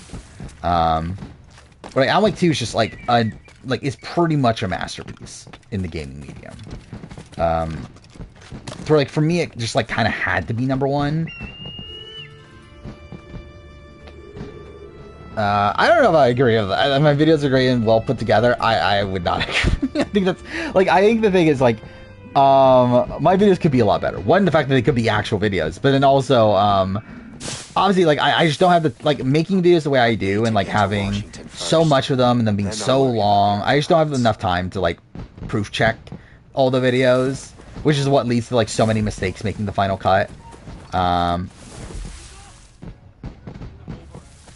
To address the drought, like, I barely have time to keep up with the channel at this point. Which is why, again, I've gotten, like, I work so far ahead on things, just simply because, like, if I didn't do that, I would not be able to keep up, like, making a video every, like, 2 times a week. Like, just naturally. And that's also why, like, I make, like, I specifically make certain video ideas, like, that are meant to be videos that are made, like, in a really short time. Like, a lot of the, like, recasting videos and stuff like that, like, those are videos that, like, are just so easy to make. And, like, just make up time. When, like, again, like, the Survivor 46 review took almost a month to make. Like, I started it, like, I believe at the tail end of April, and I got caught up the day before the finale. So, like, those videos just take so long. Which also, like, the thing annoying, too, is that, like, obviously BB Can happened right before, Amazing Race happened right before it, to where, like, I had to do all 3 of those all in a row. Yeah, obviously, it is very, like, it essentially is a podcast. To where, again, I've also considered, like, releasing it as a podcast. Yeah, I actually haven't really done that at this point, and probably just won't at this point. And to very, like, all that is probably just taking away viewership anyway, so, like, it probably isn't worth it anyway. But yeah, essentially the channel, like, it essentially is a podcast. Especially the non, like, video game videos.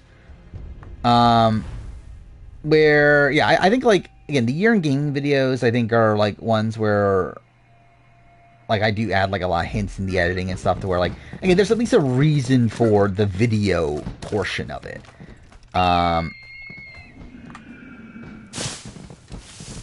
But yeah, like, I think in terms of the, like, Survivor, Big Brother, that sort of stuff, it pretty much is, a podcast. I'm unemployed, sure. If only. Then I'll have more free time to make videos. To be fair, I think I talked about this before, that, like, even if I, like, was just doing YouTube full time, like, I don't think I would make more videos. I think I would just do the same. Just be able to, again, like, put more time into each video. And then, like, probably, like, again, like, fix the actual, like, scheduling of, like, not schedule, the actual, like, way I make videos, and make it a bit more so that, like, I make videos, like, near when they're coming out, instead of, like, working so far ahead of time. But, like, yeah, outside that, I mean, I'll probably just do the same for the most part. To be fair, there'll probably be more extra videos in that case. Like, I think there's definitely like, I would probably, like, if I, like, had more time and everything, like, I would probably do, like, an All-Stars 5 cast reaction. And I would have probably done, like, cast reactions for all the All-Star seasons and that sort of stuff. Like, that's something I would do. But, like, in terms of the, like, the normal content, it would probably be mostly the same still, actually. Cyberpunk fake out, yeah. Speaking of Cyberpunk, I really want to play Cyberpunk. Like, I saw Lasers just finished it, and, like, it's talking about it as, like, one of the best games of all time now. And, like, I know Phantom Liberty is supposed to be really fucking good. To where I do want to replay Cyberpunk, but there's no way I'm doing it on stream. Like, I would just, like, not be able to pay attention. Are you sure you shouldn't be in bed? Taking away the script end up helping with time? Yeah, well, no and yes. I mean, so, okay, so it's kind of a complex thing because, like, I haven't actually gotten rid of scripts for big videos. I have, in terms of, like, I don't formally write out every little thing I say, but I still have, like, a massive thing of bullet points that still requires me to comb through all my notes and pull out what is worth talking about, to where I still have to spend the time to do that. It's saved, like, so, and like that's better than recording without any script. Where recording without any script is just like a train wreck, especially for the reviews, where I tried doing that with, was it World Championship, I believe? Challenge World Championship? That was one where, like, I believe I didn't use any script. And the recording process for that was a complete disaster. Actually, same thing with Last of Us. I think like Last of Us TV show review, that was also a similar thing. And also the All-Star retrospective actually was a similar-ish thing. It still had, like, I did have bullet points in front of me, but they were very limited. So like now, okay, I don't know why I just did this. Oh, cool. But yeah, like now it's like I still have, like, essentially I still have a script, but it's just like not as like fully put together. So really the answer is no. Because I didn't fully commit to doing no like script at all. At least with the reviews and retrospectives, super. I don't have scripts for most other videos, but reviews and retrospectives I do. Where when I started the channel, I had script for like every little thing. Where like that stopped pretty soon after. Like I think by 2020 that had already stopped. To where by that point I only scripted like reviews and retrospectives. But yeah, I do script less now than what I did in the past though. So I wing it. I mean, for a lot of things. Oh, I completely forgot about. Oh my god, dude, we're almost 2 hours in. I completely forgot about the draft. How did that happen? Okay, yeah. I guess we'll do All Stars 5 because I was actually considering doing a bigger one. But yeah, we're like probably too late in the stream to do the bigger one. So yeah, we'll do All Stars 5, which I should have set this up. I just realized I didn't do any setup, so that's great. Oh, fuck me, I have to re-sign in. Which really just tells you how often I check my Moranian Review email and stuff. The fact that I'm not signed into that account.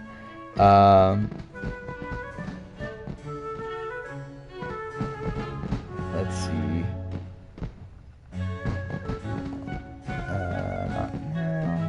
There we go. Okay, so I need to actually find a cast. That's something I need to do. Yeah, so there's 24 people, right?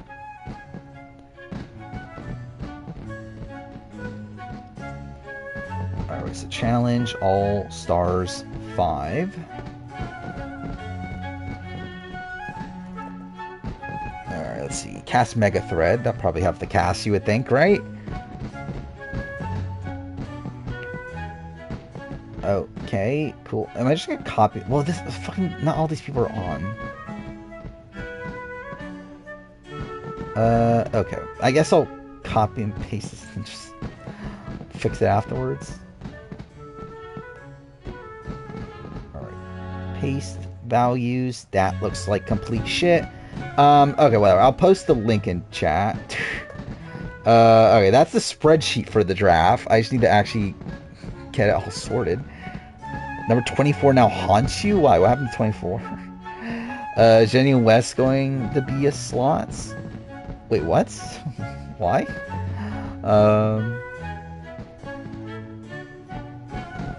Wait. How do I organize? Okay, no. What the fuck is that? What? How do I create a chart? Okay. How do you... Is there not a sort function? There has to be a sort function, right?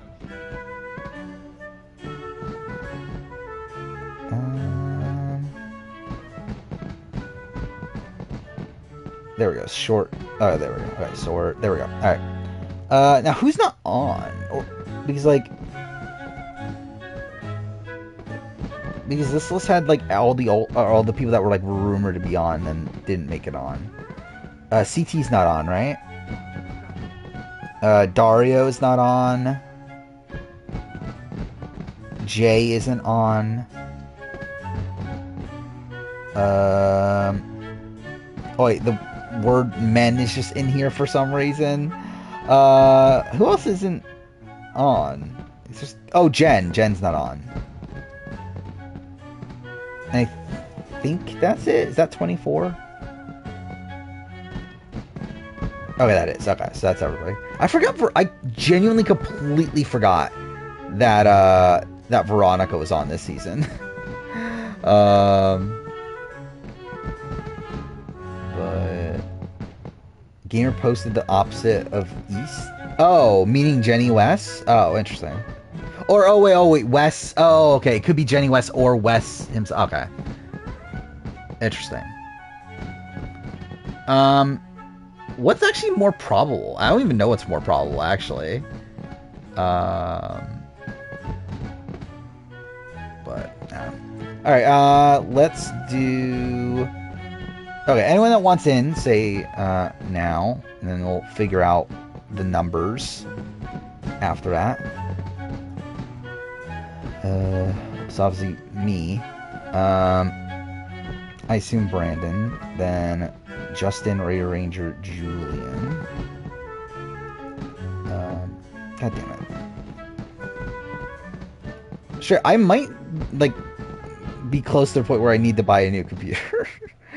Not because, like, the computer functions fine, but, like, the keyboard on it is getting kind of janky. Where there's just points where, like, certain keys just don't respond properly. And also, like, the hinge on the actual computer is, like, getting a bit loose, too. But, whatever. Okay, biggest party. I think I saw Menace, right? Wait, did I put... Oh, I missed Julian. Oh. I could have sworn I put Julian on. And... I think that's it. So is that 7? Which if we have 7, then what we'll probably do is just have like an 8th, like, or should we actually, I think what we did in 40 is that whoever left over just went to the chat, right? I think that's probably what we'll do then. They spilled my soda. No, I didn't. My last computer I broke because I spilled water on it. I didn't spill soda, I spilled water.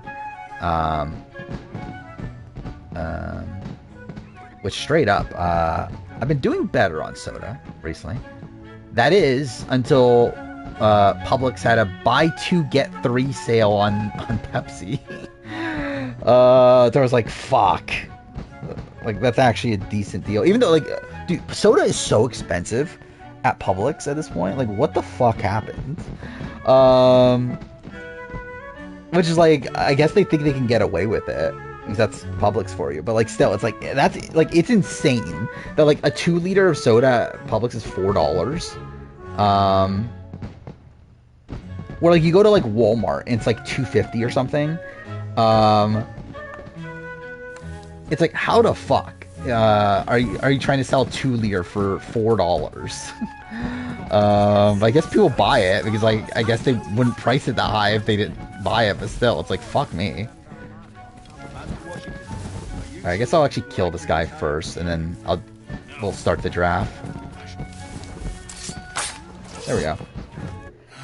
Alright, so the draft order, which again I do random number generator. Drink soft drinks twice in the last 10 months. Yeah, I still drink way more than that. Alright, let's see. So 5, 6, 2. So biggest party, Menace, then Brandon.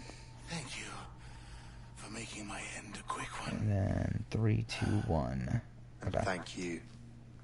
So draft order is biggest party, Menace, Brandon, Raider Ranger, Justin, me, and then Julian. So yeah. But actually, I just realized biggest party doesn't even know the challenge, right? So like you're getting first pick when you don't even know who most of these people are. But whatever. They get some ginger ale. I did not. I like ginger ale though, but I definitely don't buy like 2 liters of ginger ale. Like if I'm just like randomly just buying a drink or whatever, I'll buy ginger ale, but I'm not gonna buy like 2 liters of ginger ale. That's a shit mortar. That's not sport. It's probably a Florida thing. I think it's like a South thing. Like obviously it's like really big in Florida, but like I'm pretty sure they have it in like Georgia and like a lot of other southern states. Where's Mystery Man, Mystery Women? I mean, they're not. I mean, like, how would we even add it? Like, because again, the issue, like, if we knew how many there were, I would be willing to put like, okay, Mystery Man 1, Mystery Woman 1, that sort of thing. But like, we don't even know how many they're gonna be.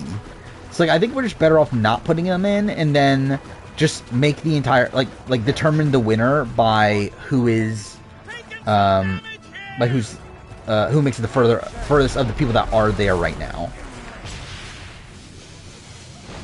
Game? No. Oh, okay, that was me hitting the wrong button, but still.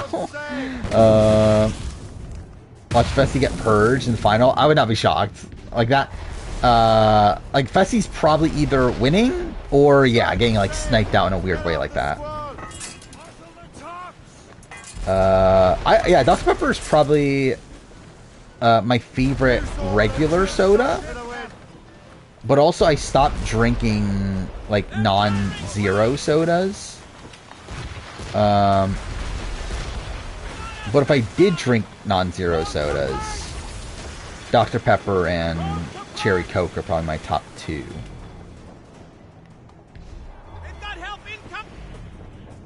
Wait, what am I doing? Oh, I'm trying to escape. I'm a fucking idiot. I just like completely forgot what I was even doing. Hate that Publix BOGOs are so good, but they're all so racist. Yeah. Publix as a company sucks. And like also the thing about their buy one get ones is also the fact that like they're everything there is upcharge. So where it's like while you're getting a buy one get one, like you're still getting again buy one get one would still be cheaper than like you getting something at like another store. For a normal price, it's still like not like significantly cheaper than going to like Walmart and getting the same thing. Lawrence Washington is dead. You'll take Dave Vaughn. I mean, yeah, I guess you know Dave Vaughn at least. But yeah, Dave Vaughn's a good pick. I think for a season like this, I think this is actually one that like Dave Vaughn might strive in. Oh my god, that fucked up the list. By the way, I'm not gonna bother taking out the so there's the names of the people and then the descriptors after the fact of how they did in the past.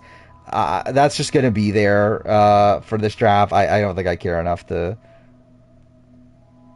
take them out until we're adding the people to the list itself. Okay, what the fuck happened to the formatting of this? I'm trying to fix it, but whatever, that's fine. Anyway, Menace, it's your pick. You look disappointed. Oh no, you can't actually. I forgot about that. That thing that's only in in Florida. You can't do that. Like buy one get ones. Oh, by the way, I mean I might as well mention the fact I used to work at Publix to give context. So I know what I'm talking about. But yeah, like in Florida you can't for buy one get ones. You can't get just one in Florida. You can in every other state, but for some reason in Florida there's like some sort of law that forbids them from doing that with things like labeled as buy one get one. So like if something's labeled as buy one get one, you have to get 2. However, if something's labeled like 2 for $6 or something like that, you can get 1 and get it for $3. Which is weird, but I guess that's a law that's there for some fucking reason. Also Amber, because you're not picking Fessy. Well, there we go. Amber off the board. I can't wait to fucking see Amber B be a challenge all-star winner. Like that's gonna be so funny. But yeah, Brandon, it's your turn. To be fragmented. How much time has passed? A few months, I think. Working at grocery store is the most depressing portion of your life. I mean, yeah. They're readable, but messy. The 7 Years' War will soon break out in the colonies. Especially Publix, because like Publix, like I think the thing. Again, genuinely, I hate Publix as a company. I think Publix is a company that like really like preaches. That's not the right term.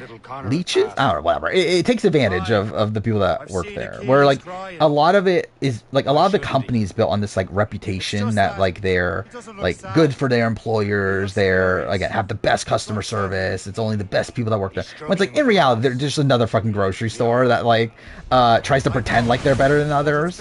But like utilize that to like be able to upcharge people on items and everything. It's like Publix is like just like so good at like perception and like be able to like make people think that they're the better store when in reality they're like pretty much as bad. From like most aspects outside of again like they technically again the store should be cleaner than like other grocery stores and like the produce is fresher supposedly. But the company as a whole is still really shit, though. Either way. Going to limb and pick Frank. Interesting. I would have picked Frank if he got to me. I've always liked Frank. Again, like Frank is questionable, but like, I always liked him as a challenge competitor, at least. To where, yeah, I think it'll be interesting to see how it goes here. I don't think he would have been my pick. At like this early, just because like I don't know how he's gonna do socially. Again, if I'm trying to win, it's also the clever because like yeah, more likely I just wouldn't bother trying to win. But yeah, like I think my worry with Frank is just that like this is not a good house for him socially. I don't feel like, but yeah, like competitively he is very good, and like from what I understand, he's still in like really good shape. Yeah, Ray Ranger is next. Work at Kroger for 72 hours and then quit. Oh, that's something. Feeling risky. Frank's in great shape and is a Survivor fan. Oh, I actually didn't even know that he's a Survivor fan. Oh, cool. That's what I get for not looking at the screen. Going to school in Florida and Publix is nothing special, but the way everyone talks about it's crazy. Yeah, I mean, like, yeah, you get a lot of Floridians that are like super gung ho about like how Publix is like the best place ever. It's just not. Again, that's coming from someone that still shops pretty often at Publix, considering there's like fucking 3 within like. Actually, wait, let me count this. Yeah, I think there's 3. There's 3 within a mile from me. I think. Well, I don't know. Let's say 3 from within 2 miles of me. Then I think if you're going like 5 miles, there might be like 10 or something, like a really outrageous number. Like there's just way too many Publixes in Florida. Like it's actually insane. Like there's literally like it's like where my complex is essentially like a mile, like, so there's like a major road next to it. Like a mile one way is a Publix, a mile the other way is another Publix. It's like actually like insane just how many Publixes there are. He applied for 41. I wonder if like Survivor would cast Frank.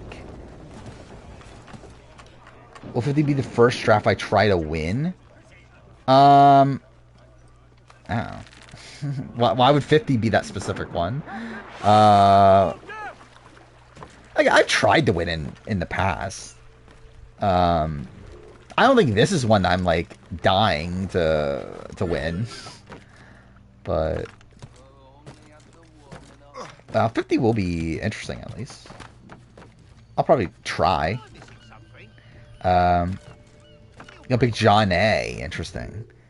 Which, yeah, she is technically undefeated in All-Stars, right? I mean, again, like, I guess, like, All-Stars 1, whatever. But, like, yeah, if there was a female winner in All-Stars 1, she would have at least tied it. Maybe Justin's next. But, I do wonder how John A. is socially here, though. Nice circle. Yeah, we're doing the... Oh, fuck, I have to upgrade. God damn it. We're doing the All-Stars 5 draft for challenge. I just went on a rant about Publix. I think that's pretty much where we're at. What else have we talked about? I don't even remember anymore. Talked a lot about videos, like upcoming videos. but wait, what is this? Wait, what? How do I have no memory of this being in the game? That there's like stores you can actually go inside. Anyway, Smashly. Well, there we go. Ashley's actually probably a decent pick here. Like Ashley's probably. I just realized there's fucking 2 Ashleys. Okay, Ashley M. But is Ashley the best female competitor on the board? Probably, right? Like athletically. And she's also like decently positioned here. So yeah, I think she might actually be like pretty well positioned. But yeah, all right, my turn. Do I pick Corey? Because it'll be funny. Yeah, imagine I can't wait to see Corey Lay winning Challenge All Stars. Actually, now that I'm actually thinking about it, Corey Lay might actually be like a genuine winner pick. Because when thinking about All Stars and like how like it's focused a lot on like puzzles and stuff too, right? Like the finals in particular. Like, isn't that good for Corey? Especially over like someone like a Fessy. Yeah, you know what? Fuck it. I'm gonna pick Corey. I think it's funny, and like I think he actually does have a chance to win. So I'll pick Corey. Fessy's good at puzzles. Is he? I mean, like I think he's like fine, right? Was he that good? I don't know. But yeah, Julian, you have 2 picks. You're the last dungeon in Eternites. Wow, really? I guess it's not that long of a game though, isn't it? It's all right. It's impressive as made with such a small team, but you're not missing much by skipping it. Yeah, that's kind of why I assumed. In retrospect, if I had more time, I would finish it. I'm just kind of over it though. Over the games of 2023. Where I forgot I talked about that earlier. So I recorded the video and I'm editing it right now. I'm towards the end. I've edited about like what now, like a good like 75% of it, maybe more than that. I'll have it done tomorrow, but yeah, I think I just got to the point where I'm like I'm just done like playing all these games.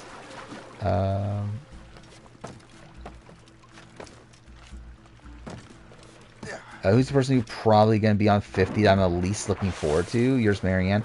I'm interested in a Marianne return.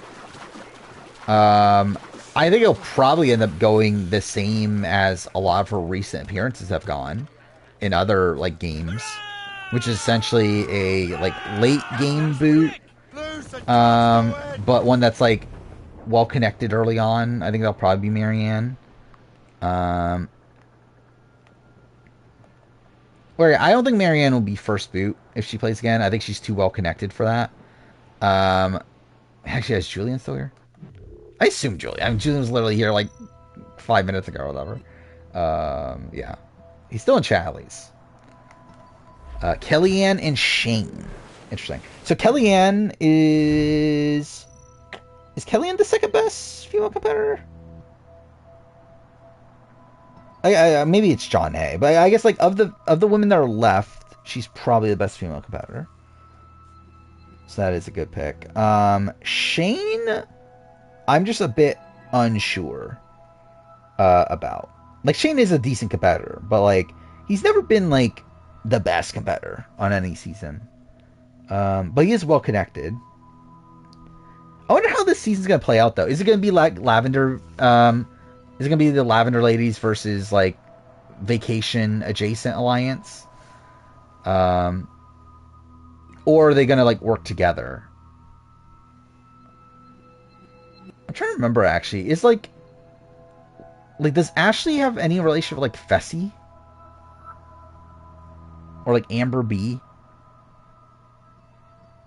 Ashley's like close to Big T, isn't she? Or am I just like making that up? Yeah. Alright, it's my pick. I don't really know who to pick. Who do I have? I have Corey. I mean, like, Fessy's probably the most likely to win of the people left, but it's also like it's like Fessy. Josh and Amanda. I think they like made out. I don't think they ever had sex, but I'm not like the biggest expert there. But yeah, she's definitely hooked up with. I guess again, like I guess hooked up is like used in different ways, but anyway, she definitely had sex with Fessy. Yeah.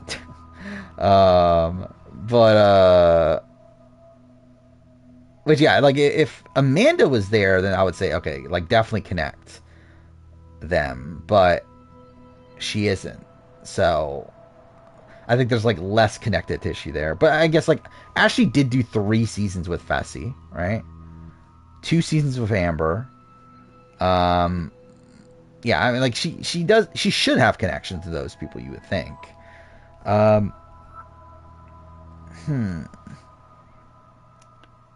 So like I'm just looking at the board. Like, could Nani win? Probably not, right? Like, Nani's well positioned here, but she's also like not gonna win a final, you wouldn't think. Again, if she didn't win Ride or Die, she's not gonna win this. But then I don't want all men though. That's boring. Because like again, technically Fessy's the best pick. Probably second best pick right now is Devin. But it's like I also don't want them though.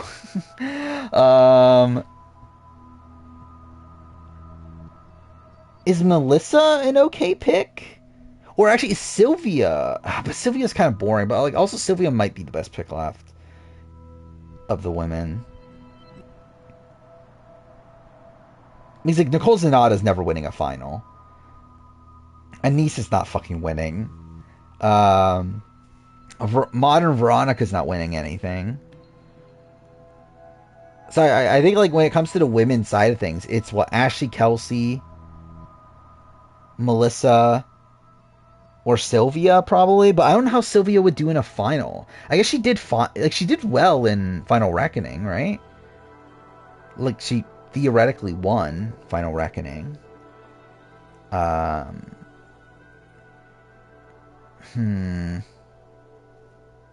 Yeah, she did just give birth too. Damn. Yeah, that's the tough thing.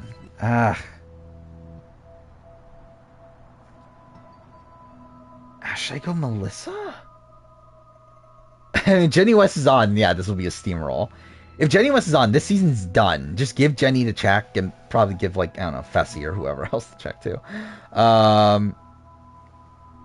Pick Katie? No. I'll be more likely to pick Beth, but even then, no. I think I'll go Melissa, I guess. And I guess I'm trying to get Big T just to get all 3. Yeah, I picked Melissa. Justin's next. Overrating Fessy, he won't win. But again, this is like, look at who he's competing against, though. Like again, if this was Challenge 41, I would not be as like confident in Fessy. But it's like, again, look at who he's up against. Again, is there a shot he won't win? Definitely, obviously. I just realized I should have repaired the ship because this is fucked. Adam Larson, interesting. That's kind of a... No, not really on my radar, personally. Especially because, like, I don't know how well connected he's going to be here. I don't get the sense that he is that well connected. Or who does he have on this season? He has Steve. I believe him and Veronica are close, right? I guess it depends on, like, how many connections he made during All Stars 4, where, again, is he close to Leroy? By the way, Leroy's on this list. I genuinely forgot about that. Is he close to Nicole Zanata? But, yeah, I don't know. Ray Ranger's next. So Leroy is not in winner contention. Should have stayed retired. Yeah. I mean, to be fair, again, like, actually, All Stars is a pretty decent spot. Actually, where's Leroy going to be in the game, actually? Like, who's he connected to here? I guess he's probably just going to end up working with, like, the Vacation Alliance, right? You would think? Well, I guess he has Nani. Yeah, through Nani, it'd just be Vacation Alliance, right? Was this what would happen if Liz actually killed herself during fire making. I wonder. Horacio isn't on as he's competing. Yeah, I didn't expect Horacio on this. Go Ashley K. Yeah, good. Ashley K is decent. I mean, like, I think she's mainly only decent because this is All Stars. If it was like a mainline season, I wouldn't really have much faith in Ashley K. But All Stars here, I'm like, yeah. But yeah, Brand's next. Was he on 50? Leroy? Yeah, he was. Which, yep, he was on 40. Did I say 50 by the way? He was on 40. I'm just gonna let them kill me, right? Is there a point in doing this? Yeah, I guess okay, cool. I guess I beat it anyway. Ready for your trip to hell. Leroy flopping All-Stars 4 with a weak cast. Yeah, it's not a good look. Like him losing almost every daily. And like him being like seeming to do well here because he's like largely connected through Cam, which saved them a few times.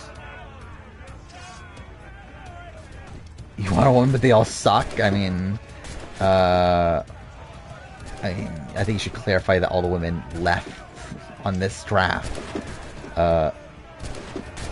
suck. Not just the general notion that women suck. He's officially a vacationer now. I mean, that's essentially what him on the challenge is for him, right? Is a vacation of like, okay, I'll get paid to just go here for like a week or whatever. I mean, I'm making a joke of like, if you just read the statement without the context of the draft, it would just look like you're just saying that all women suck. Yeah, diapers are expensive. That is certainly a thing. Can't excuse for being pregnant. Leroy just sucks. I mean, yeah. Horacio stated not that long that he understands the original concept of All Stars and doesn't want to hurt the perception of the show. Yeah, isn't that something he said like at the time All Stars 4 or something? Or at least someone said that. Where like they were like someone was rumored to be on All Stars 4 that was like dumb, and then they like went out and said something like that, which I assume must have been Horacio then. Go Fessy. Well, there we go. Yeah, funny that Fessy... Is this even the first half of the draft? Well, Fessy's the 12th pick, so he's literally halfway through the draft. Technically more than halfway because we're not drafting 3 people, so, yeah. Anyway, Menace is next.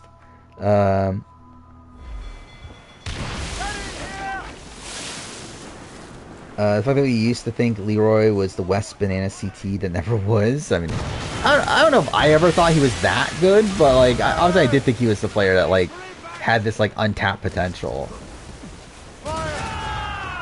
Kenzie on 50, diapers are a bitch. Imagine like Kenzie, like despite how much talk she like is talking now, but like never want to play Survivor again, just shows up on 50 and it's like, yep, diapers are expensive. Yeah, this is all a joke. Kenzie be on AE versus US. Also imagine. I would be shocked if we ever see Kenzie again. Because like the thing about Kenzie is that it's not even just the fact that like she's now saying no. She also like wasn't even like that big of a fan before it either. Like she's someone that like just found the show through COVID and everything, and like she went to like her psychic, and like her psychic was watching Survivor, and that's how she like learned about Survivor. Like to where like I don't think Kenzie's ever been like this person that is like that primed to be like involved with the show much after.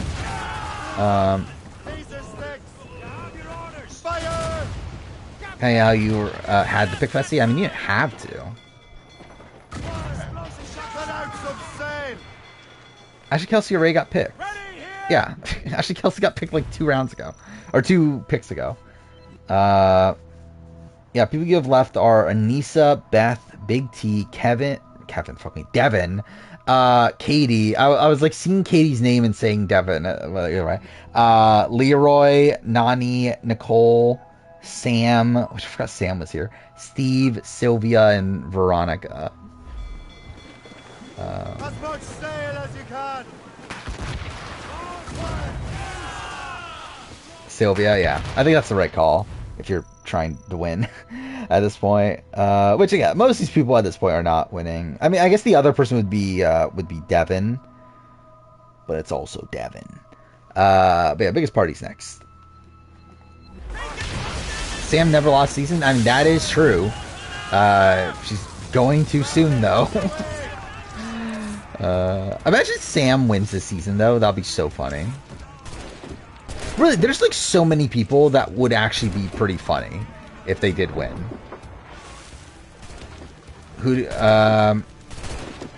I would, like, if I'm trying to win, I would pick Devin. I don't know if that's your goal. I think top two would be Devin and I don't even know, actually. Would Leroy be the next most likely to win? Maybe Sam as a, like, again, a potential what the fuck situation. Devin Shepard, obviously. That's the Devin we're talking about. Devin Shepard should have been on the challenge, though. Like, that was definitely a miss. Because he never got Devin Shepard on the show now. Not easy to pick now? Probably. Yeah, I think we're getting to that point. Where the women left are, yeah, not the greatest grouping. Winning is for losers, obviously. That's why I hate winning, because it's for losers. What? Okay. I could have sworn I hit that, but fine. And so rob Desi of a win? I mean, that is the thing that happened. Anyway, I'm going to lock in your Devin pick, but you still have another pick also. Biggest party. Your final pick of the draft. The most important pick ever. If Day wins the season and Go, I will 100% refer to her as a two-time Big Brother winner, obviously. Because it's just like Big Brother. The Goat is actually, like, not that far apart, right? Like, I mean, like, it is a sole strategy game, but, like, again, like, the format's obviously very different, but, like, it's at least a sole strategy game, up to this point, at least. We'll see how the, actually, didn't they say that at the end of the episode that, oh, there'll be a change to the format, which, we'll see how that goes. Take Nicole Z, because Z is a wacky letter. I'm too fair. Nicole is probably the most likely to make the final. That's something. Yeah, Menace next. And, like, at this point, like, Nicole's actually not that bad of a pick. The problem with Nicole is that she just, like, can't do shit in puzzles.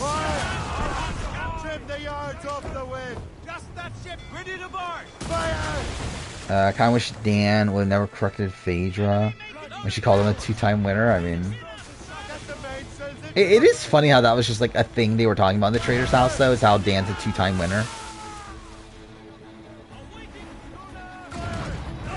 Nicole beat Jenna in puzzle. Did she? Well, actually, wait, what happened to Jenna?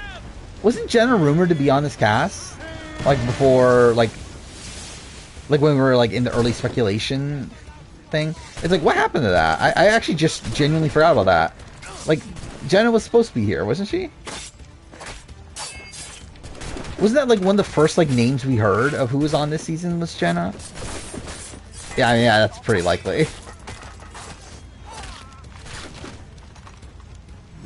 Like, it would not shock me if, like, like, he heard that, like, one of Jenna's exes is gonna be on the show. He's like when Jay was supposed to be there, he heard that, like, Jay was supposed to be on. He's like, no, she can't be there if an ex of hers. Yeah, Beth. Fine, I guess. I mean, I think Beth is probably one of the most, like, least likely people to win, but sure, why not? I think Beth, Katie, Veronica are probably, like, bottom three of, like, least likely to win the season. Jeff Keighley said Kingdom Hearts won't be a summer game for us. Doesn't mean it will. I mean, I think I would take his word on that. By the way, we never talked about State of Play, actually, which was shit. Like, that was a really bad one. I mean, not the worst State of Play ever, but just considering the fact that we haven't had like actually, when was the last like PlayStation event of any sort? Was it the showcase, or do we have a state of play? Oh no, we had a FF Rebirth state of play along the way, right? Either way, I mean, like, this was not good. Like, Astrobot's cool. Looks really good.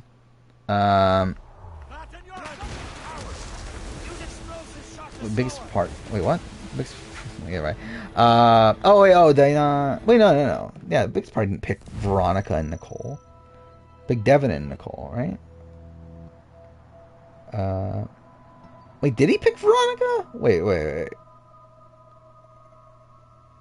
Oh wait, what? Okay, wait. What? Okay, all right. I guess he did take Devin. Fuck me. All right, I guess he did take Veronica. Because I know he posted about Devin. I just assumed that was like him picking Devin. Okay. All right, I guess Devin's back on the board. Unless Menace wants Devin, but I assume Menace doesn't. I mean, again, Devin's a better pick than Veronica, but again, you do you. But yeah, Brandon is next. Which, I don't know, is Brandon gonna pick Devin now? Does that mean that Brandon's just gonna have an all-male team? Trying to cheat, obviously, because I wanted someone to have a better person than who they're actually gonna get now. Give you Devin. Well, there we go. What's funny is that you probably have the best team, and thinking only one of your people can win, right? Where like, if we have a male-female winner, then yeah, I did do joint winners for 40, right? Yeah, which again will be the same thing here if we have a tie for first, but still. There goes our Tony's win on Chance for Stars 2 as him being a challenge champion. I would say no. But, like, I'm not, like, upset at them calling him a champion either, though. I'm, like, whatever on it. Would I consider him one? No. I think, like, to be one, I think you would have to win the main... Like, even John A, I wouldn't, like, say is a challenge champion. Like, I would say she is for the sake of, like, a champs versus something season. And, like, to be fair, Tony would fit into that as well. But, like, as in, like, a genuine challenge champion, I would say no. Where, like, I think only the main line counts for me personally. And, like, who is an actual challenge champion. Where, like, Johnny is a challenge all-star champion. But I would say she's a challenge champion. Torn between Leroy and Nani. Neither can win a final. I mean, yeah. I don't know. Which one is better? Maybe... Almost there, Captain. It's like I think at this point we have to like consider who who they're competing against, right? Which maybe Nani is better. I'm not sure though. Battle of Antara look cool. Yeah. Yeah, not big into Dynasty Warriors or Monster Hunter either. I played bits of both. Monster Hunter is really just not for me, and like Dynasty Warriors, like I played when I was a kid. I played Dynasty Warriors 3 on PS2. It was fun for what it is, but what it is not like the most deep game. Actually, I need to. Actually, I should have. Wait, what's around here? Oh, this is kind of a shit area. Actually, let's do the fort, I guess.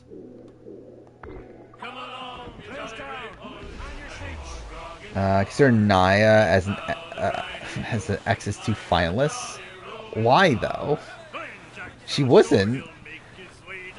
Like, it's not even like she was there for the elimination that would have gotten her to the final. She was even there for the final elimination. So like, why? Again, not when we're like talking about in relation to like I wouldn't say like Danny, Sarah Lucy, and Desi, Chris. Like I wouldn't say they're on the same level as like Bananas. Or CT. Like, if they go on to, like, win a challenge proper season, I personally wouldn't say, oh, they're now a 2-time winner. Like, to me, it's like, it's just, like, different things for me. Where I think the main show has its own, like, meta. To where I don't, like, for Jordan, like, when I'm looking at, like, Jordan's wins, I'm not including World Championship as, like, one of his challenge wins. And that's a world championship win. But that's not like an added win to his like actual like challenge win number. For me. Can I name 5 games that stay to play? Astrobot Infinite Nikki was a game, right? I don't know why that's the next one that came to mind. Until Dawn remake, which looks like a remake. I just see people like, okay, so like, there's obviously a lot of criticism of like, why are we getting a remake of Until Dawn, which I agree with on paper. However, I do think from a business standpoint, I understand it. Where people are talking about it as if it makes no sense, where it's like, it does make sense because there's going to be a movie. Like, the point is that they want to, like, make a new game so they can sell it alongside the movie. Like, that's the point. That's the point of The Last of Us game also, is that they can, like, sell it alongside a TV show. Like, that's the strategy here. Like, I think it makes sense from a business standpoint, even though, again, from a, like did we need it standpoint, especially for people that have played the original, it's dumb. Oh, I forgot about Dustin. Yeah, Dustin's disappointed that he's not here.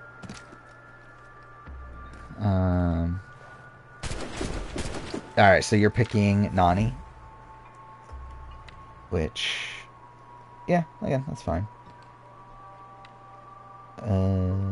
Probably one of the better picks left. Actually, probably the best pick left. But yeah, Justin is next.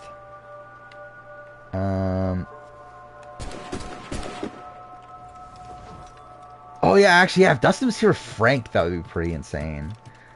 Especially with it being a rival season. By the way, are we, like, thinking that we're doing this, like, in, like, pairs of... or not pairs, I guess, at that point, but, like, groups of 3? Is that what we're doing? Because I think it, like, the cast kind of makes sense if you do it that way. Steve? Damn it. I wanted Steve. I was hoping I would get Steve with my last pick. But I guess at that point, do I just go Big T and just get all 3 of them? Like, realistically, the best pick right now is Leroy or Sam. Sam mostly because it's an unknown, and Leroy because I guess.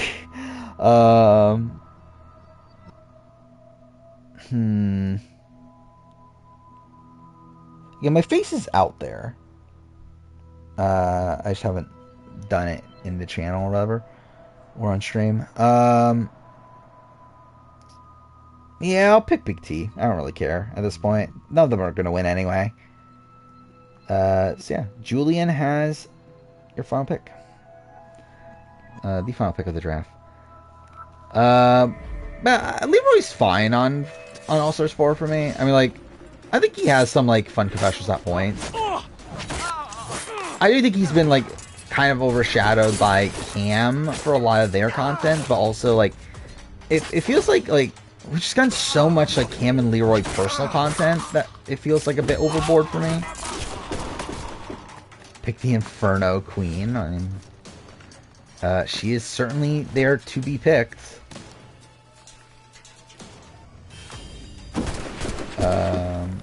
Final Reckoning style. Yeah, I mean, they obviously could do that. And to be fair, I think if you are going to do that on, like, any show, I think for All-Stars it kind of makes sense, considering how, like, less physical All-Stars is. To where, like, there's not as big of an advantage of having, like, 2 guys together and that sort of thing.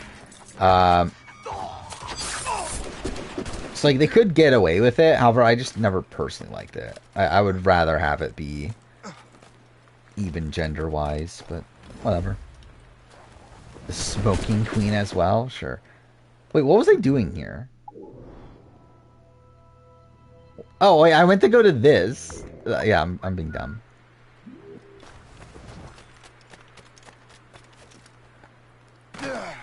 K was your only pick on 40 to not make the final. Is that really?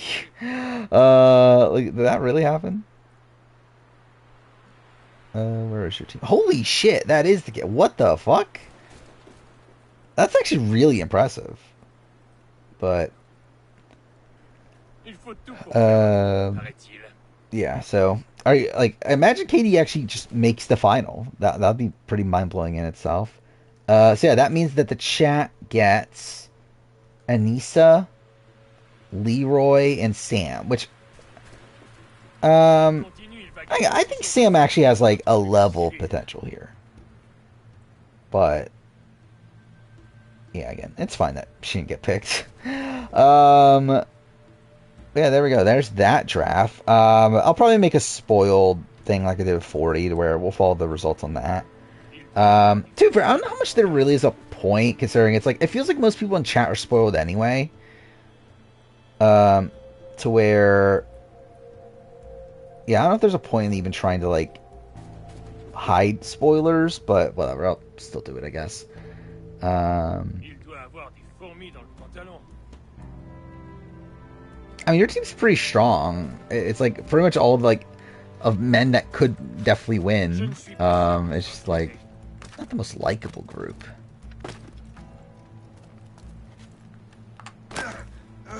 Yeah, the thing is, like, I feel like with Challenge, I feel like just almost anyone in the online community is spoiled, because it's so hard to not get spoiled on Challenge.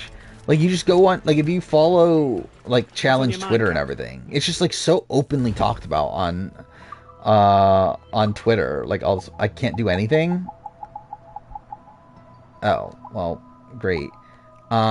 Wait, is it because of supplies or is it because of money? Oh, it's because of money. Okay. Let's try to sell something. I guess we'll just run through all the teams. Biggest party, Devon, Veronica, Nicole. I mean, Devon's okay. The other two are bad. Menace, Amber, Sylvia, Beth. That's actually pretty good until Beth. Again, Brandon, again, very good, but boring. Or not necessarily boring, but just like not likable. After Frank. Frank was hated at the time, and like Frank obviously does some fucked up things on his original run, but I assume he'll be normal this time. We'll see. Ray Ranger, John A, Ashley K, Nani. Those are all like solid people, actually. Like, I think all like potential winners. Justin, Ashley M, Adam, Steve. I don't know. Adam and Steve, I think, are big question marks for me on this season. I don't know how they're gonna go. But Ashley M's a pretty good pick. Like, really, I think Ashley. So I guess I'll like also give my like winner picks for the season. Who should I? Oh, actually, let's run through the teams first, I guess. But Ashley, I think, would definitely be in contention for a winner pick. I have Corey, Big Team Melissa. Obviously, that was just a meme by the end. But Corey, I think Corey could win. Julian, Kellyanne, Shane, Katie. I mean, Katie's obviously whatever, but Kellyanne and Shane. I mean, Kellyanne, I think, is a serious contender. Shane, question mark. Definitely well positioned socially, at least. The chat, Nisa, Leroy, Sam, which obviously is bad. But yeah, as for like my official winner pick, because like Fessy's obviously like the easy answer. What service can I provide? I don't know. I think it just something feels like I think Fessy will probably just do the same thing. I think he'll get to the end and then probably just not win. Oh wait, I need like way more. Well, I need way more like everything. Well, that's okay. Do I just try? Should I just try the mission without upgrading? I'll just do that. Yeah, the thing is, like, Fessy flops every final, but it's also like, what was that? But like, I don't think Fessy is like I think Fessy's like not that bad at finals though. He just like makes like a dumb mistake along the way usually, or like has like something unlucky happen to him or something that like just leads to him not winning. But like, I don't think it's a situation where Fessy's like just fundamentally bad at finals though. Imagine if Anissa wins. Again, it would be fun. Again, there would be so many people on the season that if they win, it would be funny. Like, just looking at the list, it's like, again, Amber from a like all-star perspective would be funny. Same thing goes to Corey. I think if like big tier Melissa win, that'd be funny. If Nani wins, it'll be funny. If Anissa wins, it'll be funny. Obviously, if like Beth or Katie or any of those sort of people will be funny. I think there's like a like Veronica also maybe, but like, so I think there's a lot of like funny like outcomes to the season. Okay, did not mean to do that.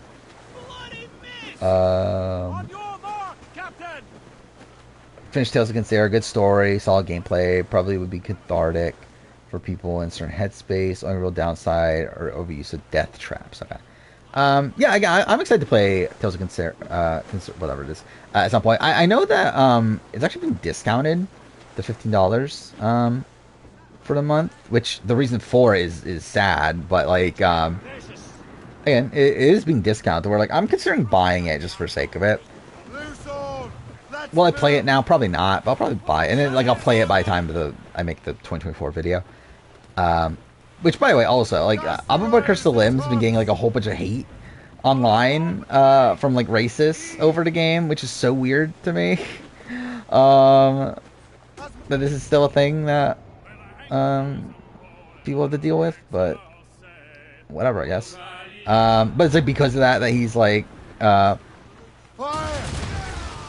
about he cares about, like, the message that the game spreads so much that he's going to, discount the game. Picking Ashley and Shane as winner picks. I think Ashley is a good pick. Shane is, yeah, I don't know. Yeah, I think my pick. I think I'll pick Ashley for the female winner pick. I don't know who the male pick is gonna be. I mean, Corey would be so funny. And I think Corey actually, like, I don't know how he is socially here. He obviously has connections to the Vacation Alliance. I don't know about his connections outside that.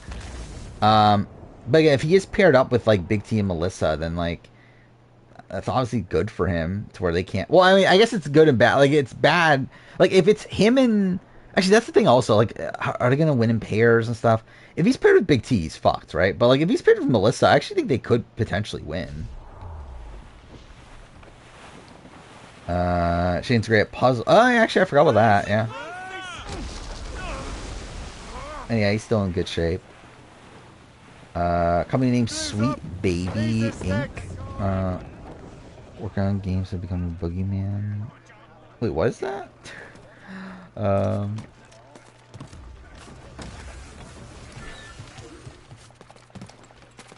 I think my Ulcers 5 team is decent, but I said that was my Challenge 40, yeah. Yeah, I love how, like, Challenge 40 just, like, even my team, I thought my team was pretty decent, and then that just, like, completely, went nowhere. Don't disrespect Queen Tula. Yeah, my favorite challenge competitor ever, Tula. Wait, what is this? Wait, what? How am I that far away?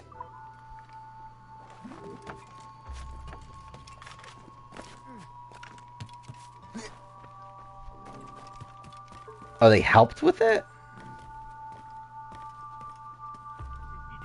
You have a new channel banner, Honor of All Stars 5? Wait, what channel banner are you talking about? Wait, I'm so confused. What is going on here?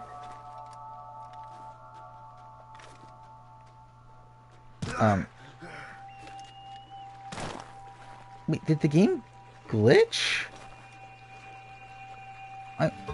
I'm so... Yeah, the game... Wait. The game glitched, right? Because they're supposed to be up there, aren't they? Like, why is the marker, like, down there? Oh, like your Twitch banner? What is your Twitch banner? Devin Shepard. Well, there we go. Yeah, I mean, what a great banner. I love how it's like the blurriest fucking image of Devin Shepard also.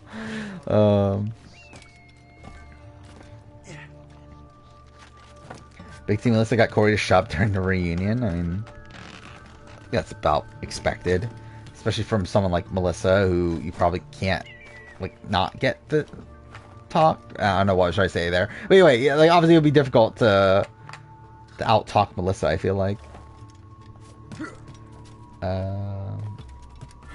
We see you later, Brandon.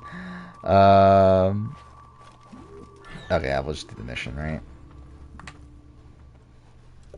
Chevalier, what happened to They your work vessel? on a game. I see a lot of comments. So, like, it's just like a company that, like, just for some reason, a lot of, like, right-wingers hate them for some reason. Like, what else have they made? Indeed.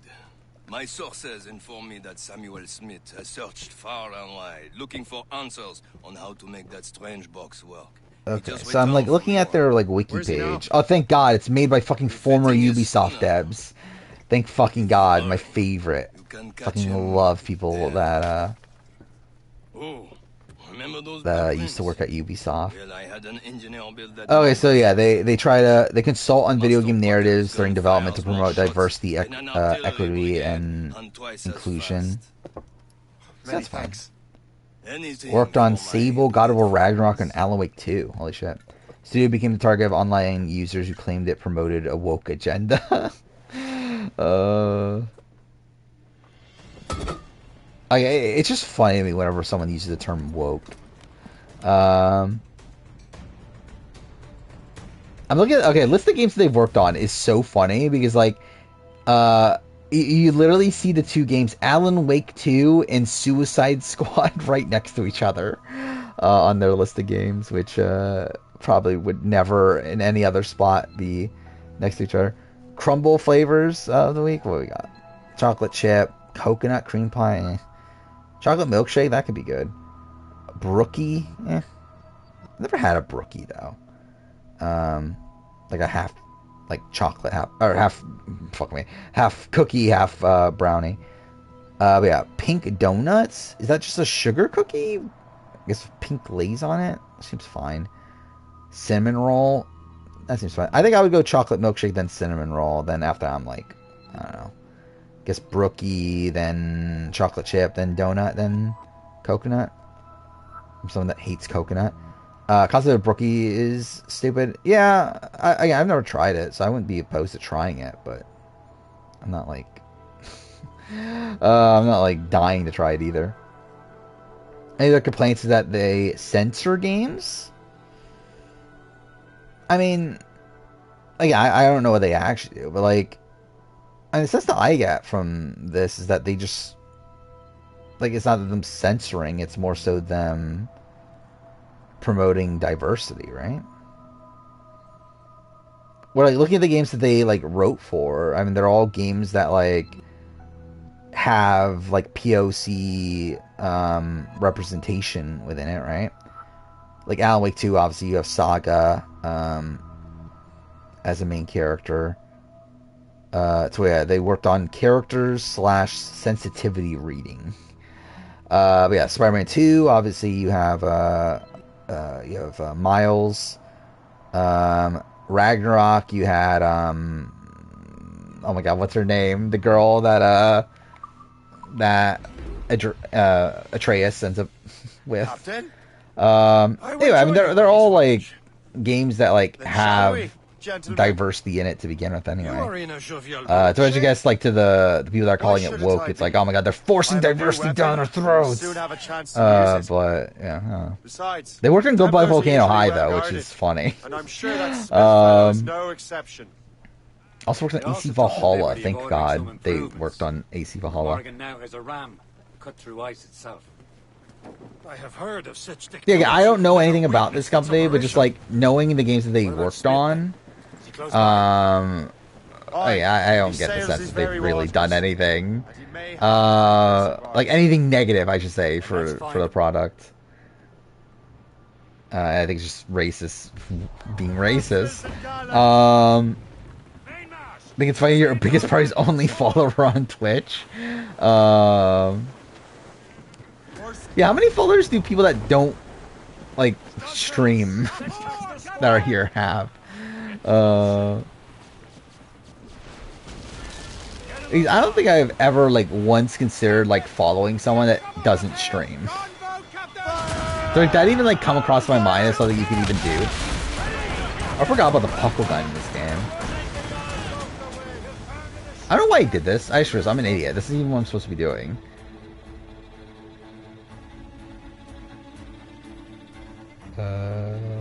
All the women on Total Madness were swooning over Casey. I don't know why. Yeah, I don't get it either. What is this? I find it funny. Nani wasn't one of the people swooning over Casey.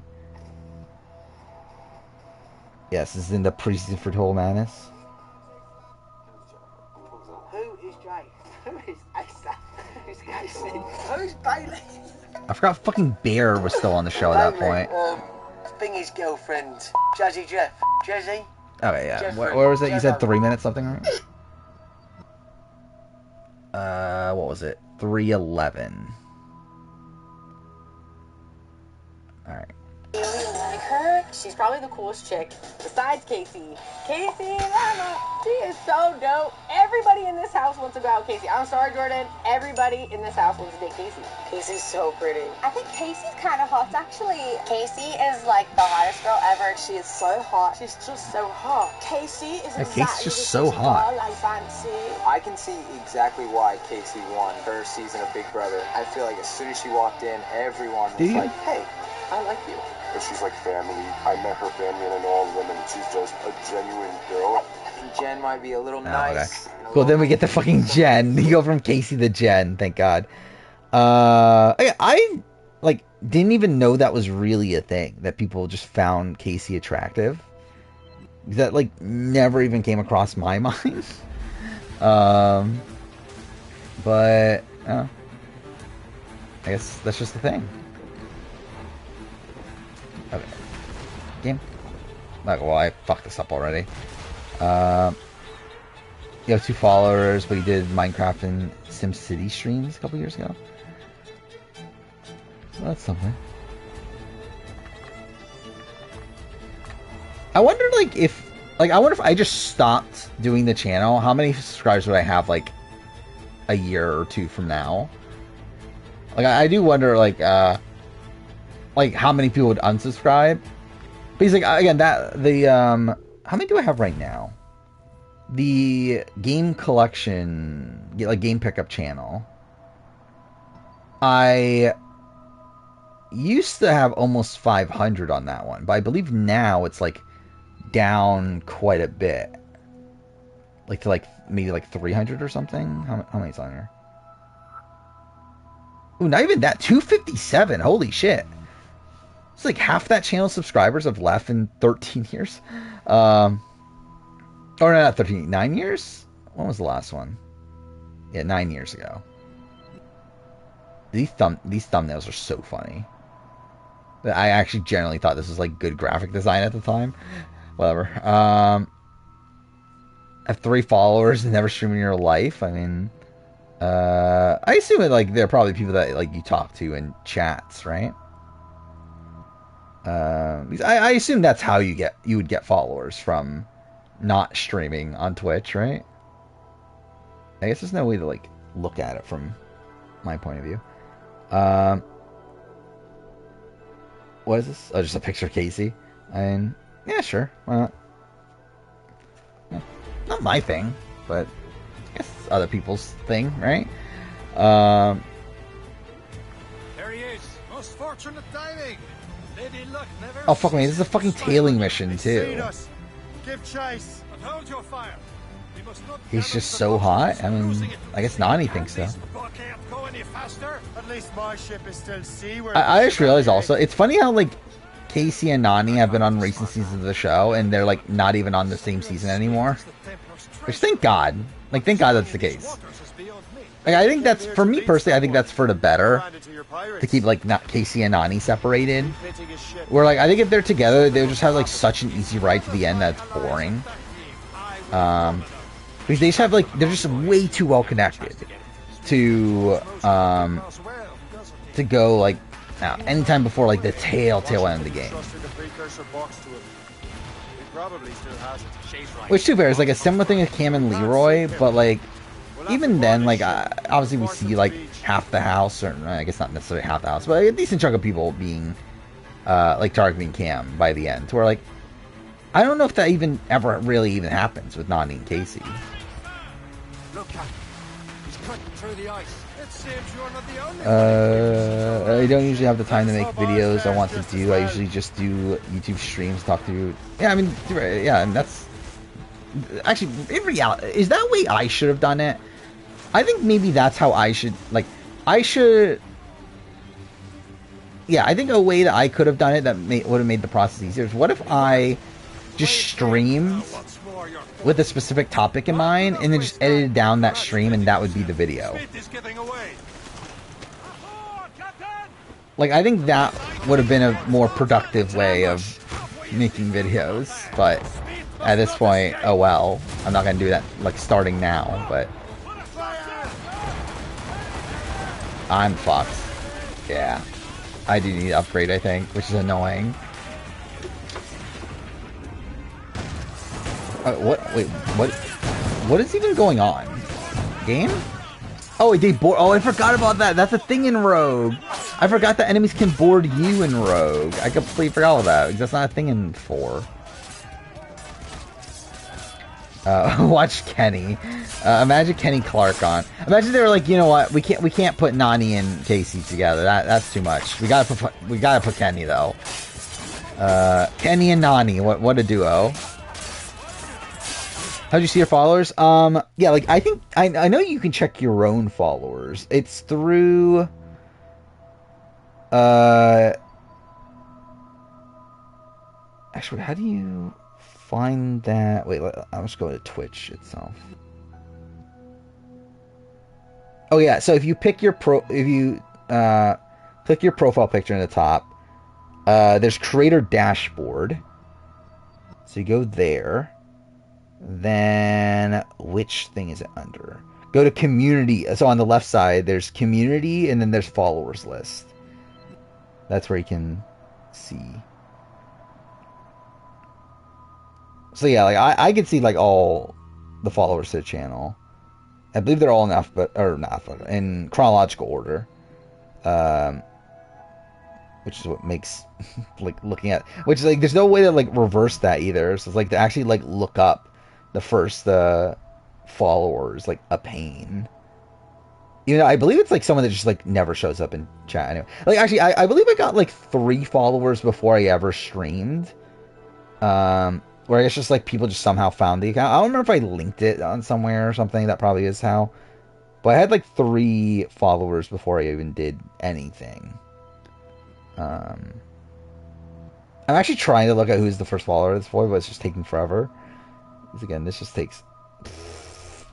One of my followers' name is OnlyFans Girl VR, which I'm sure that's a real account. Oh my god, this is taking forever. Okay, I see Flynn Masters there. Dude, this just goes on and on. Like, it's not even that many. How many followers do I have? Like, barely over 500? Like, this should not take this long to scroll through to this list. There's just not a good way to do it otherwise. Oh my god, I fucking saw Biggest Party. So, like, this is still, like... It just goes on and on. Like, can this end? See main squeeze. Okay, this should be towards the end. Yeah, first follower was Blaze Fireball, who I don't believe has ever shown up in chat ever. The Clark family is just so hot. I mean, yeah, I mean, look at that Kenny, most attractive man alive. These are followers on Twitter, and Twitter deleted your account because I made a dark joke about Bailey murdering Tyler. I mean, it's not a joke you should be making. Twitter, I mean, it's not surprising you got something for that. You're on your phone right now? Oh, yeah. I don't know if you can on mobile. Let's see. Actually, I would doubt it, because, like, the back-end stuff on mobile is not great. Yeah, I'm like looking at it right now. Yeah, I don't think there's a way you can see followers. Actually, dang it, you can you can go to see all activity, but then again, I don't know if how recent that keeps it though. So yeah, I don't know. In general, probably yeah, probably you couldn't see it on mobile. Every time I've tried to stream video games on Twitch, your stream crashes within 5 minutes. From what?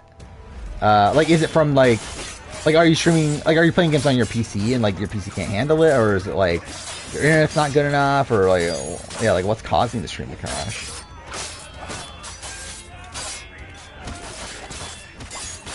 You're quoting Bailey? Well, I mean, I guess what Bailey said was no joking matter. Hot challenge draft? I mean, there's a lot of hot challengers. I mean, like, the entire basis of the show is based around getting, like, at least initially, at least, or based on getting these, like, really young, attractive people to do a show about challenges. I mean, it's not a shocker that a lot of the people on the show are attractive. Like Kenny Flea, CT, and Hall Brawl, obviously. Chris Center and Tony Reigns are hot? I mean, yeah, I assume so.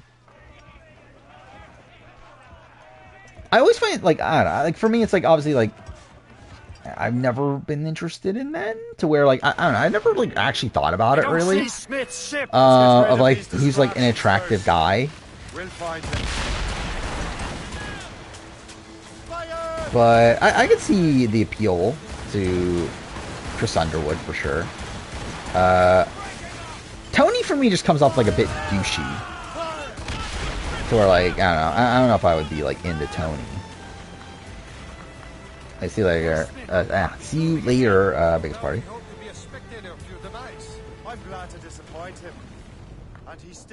Bananas got cast so early and lost the plot, I guess. June's a big month for new season of TV. The Boys, House. Oh, is House of the Dragon coming out in June? Wait, when is House of the Dragon? I did not realize it was that soon. June. Wait, what? It's next week? I didn't realize it was that soon. I legitimately thought this was like months away. It was YouTube. Your computer wasn't good enough. Okay, yeah. Yeah, it's tough to really recommend like what exactly to do at that point. Like unless you wanna like, yeah, like do what I'm doing and stream from console, if you have a console. Well, at least if you have a PS4 or 5 or Xbox of any sort. We obviously like Switch can't stream from it. I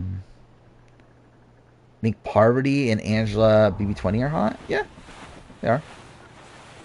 You're bisexual, so a lot of attractive men and women. Yeah. Yeah, like for me, it's like with men, it's like I think there are like people that I'll be like, okay, I can see it. But like there's also like people that like people say are like super attractive that I just like never got. Like Kieran is one of those. Kieran from Challenge Australia and like was on Bachelor and that sort of thing. Like people are talking about like how hot Kieran is. It's like Kieran does like nothing for me. I would like never in a billion years be ever interested in someone that looks like Kieran. Like I just genuinely don't get. Even like Kyle from Challenge. Like Kyle early on, like there's so much talk about how hot Kyle is. I'm like, does nothing for me. Could like would never ever be attracted to someone like Kyle.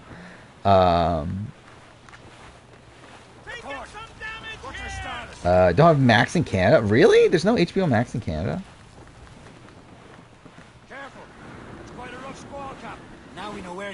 Yeah, too bad. That's a major aspect of it. I'm not a big tattoo person. But even then, like I just feel like he just like looks so like douchey. I'll take care of this. There's a Road Rules Europe, as in like a Road Rules season, like aired in Europe and stuff, or we're talking about like like Road Rules Europe, as in like season 3, which like I knew that was a thing, that there was like a season that took place in Europe, but yeah, I was like wondering if you meant that there was like one that was like film, like one that was like aired in Europe, like, exclusive in Europe, which I assume you mean the like season 3, which I knew that existed. I didn't know. Wait. So yeah, most of the cast are actually foreigners, which I didn't know that actually. I thought it was all U.S. people. And they just like lived in Europe, but no, I guess like half the cast are not. So yeah, don't have Peacock either. Yeah, so how do you watch Trader? What is Traders on in Canada then? Okay, that link just like completely broke. But all right, let's like this isn't gonna work, right? Yeah, that doesn't work. Crave. So this is Crave. Okay, what is Crave? Okay, cool. It literally says watch HBO and Stars online, so thank God. Yeah, Canadian subscription, video on demand, owned by Bell Media. Bell Media, isn't that the one that owns Global? Right? Or am I misremembering that?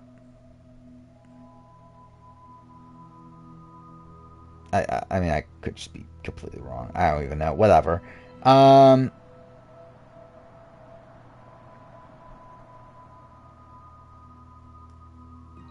I don't know what. Like, I'm trying to like read the article. I don't even know what I was like actually looking for. I think I was looking for like what other, like what shows specifically it has, but whatever.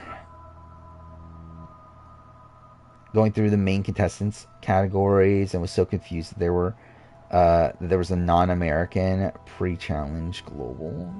Yeah, I mean there was like Belu, is that her name? Like she was on a challenge season at some point, right?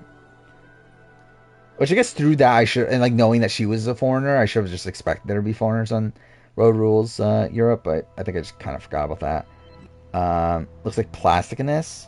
I mean, I'm sure he's had like plastic surgery and stuff like nowadays, right? For sure. Craven CTV Demand have every challenge or every trader season. Bell Media owns CTV. Oh, they own CTV. Okay. Yeah, because I remember. Oh, that's what it is. It is during Survivor Quebec that I'm seeing the. Because I remember seeing the Bell Media like logo. But yeah, it's during Survivor Quebec, not like BB Can.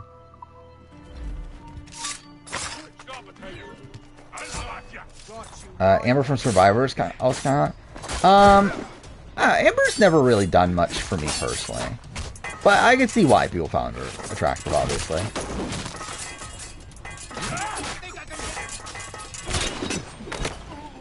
Okay, cool. Fine. I don't know what any of that was, but cool. Well, like, I think Amber is like kind of like, especially like All Stars Amber. I think it's like kind of the definitive like girl next door sort of girl.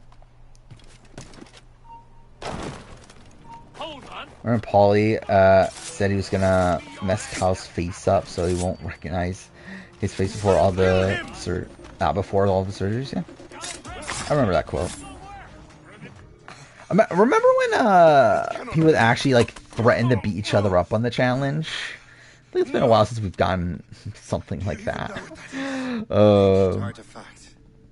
Treasure from those who came before. Yes.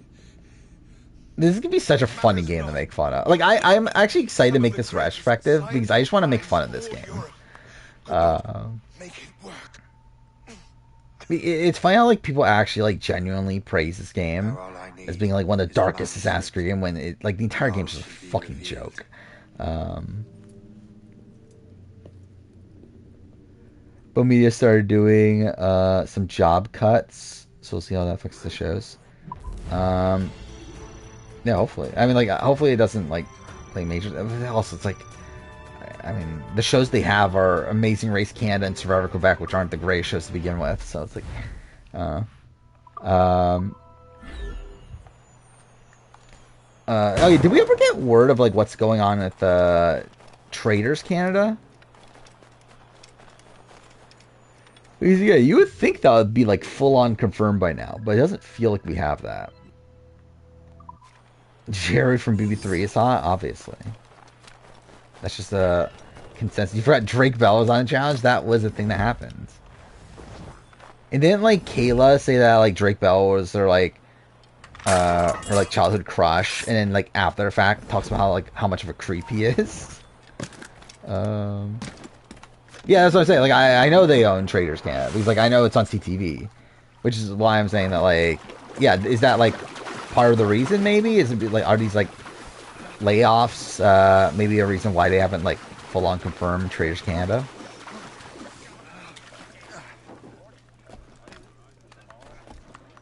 Alex Mr. Beast video was such a fun video to watch. What'd he do recently? Or I've only watched like, I don't know, 5 Mr. Beast videos, if that. Let's see, what is it? 1,000 every day you survive in the wilderness. That's something. fucking video before that's protect the yacht, keep it. Yeah,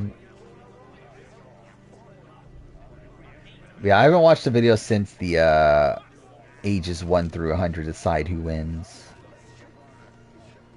Then I watched $1,000 every day you survive in a grocery store. That's something I watched. I watched ages 1 through 100 fight for $500,000. I think I watched Squid Game. That might be it, or maybe I'll watch one more. Yeah, Squid Game's there. Is there another one I watched? I think I watched Last to Leave the Circle wins 500,000, but it doesn't say I watched it though. But I feel like I remember watching it, maybe. By the way, I still have the my like list of followers still up. My third ever follower was Wentworth's Idol. His number 2 follower was The Sole Survivor with Will Kirby as the profile picture. So that's something. Yeah, first recognizable name is Soraquil, who is my 7th follower according to this.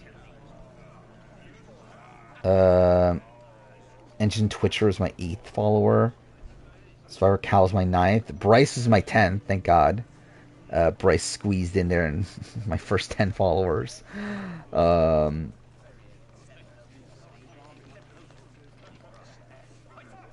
Yeah, I don't even remember like when I started to get followers, because like I remember I streamed before I announced it, but like was it when I announced it on the BB Can video? Is that when I started to get followers? I actually don't even remember. CT during Rivals was a stud. Yeah, CT. Yeah, I get the CT attraction.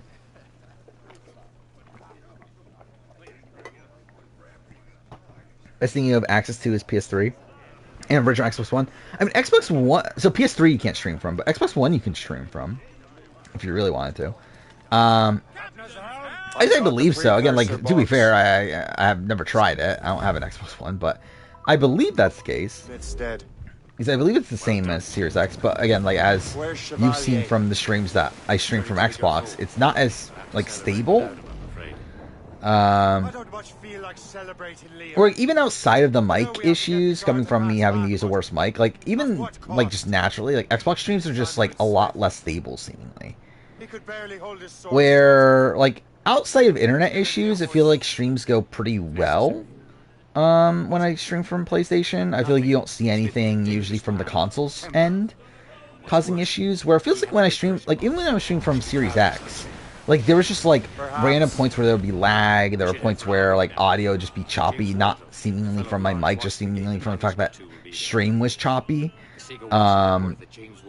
Yeah, like it just feels like Xbox, like it feels like the streaming, whatever you call it, like the way it streams is just not as like efficient as the PlayStation version of it. Andrew Garfield is hot. I can see that. Oh. Never been a big Andrew Garfield guy, but I just realized, like, have I watched anything with Andrew Garfield in it since like Hacksaw Ridge? And that was him in it, right? Yeah, we talked about it earlier. Mr. Beast is the most subscribed to channel now, which good for him. I wish I had that level of money.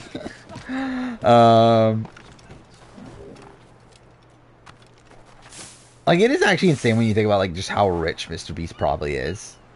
Oh, Nerys is definitely hot. Yeah. Let's actually look this up. What is Mr. Beast's net worth? 500 million in 2022. I think other things say 100 million. Yeah, actually, I guess this article from this year says that he makes 700 million a year, but says he's not rich. I've reinvested everything to the point of stupidity, which I could see that. I mean, you can clearly tell how much money he puts into his actual videos. But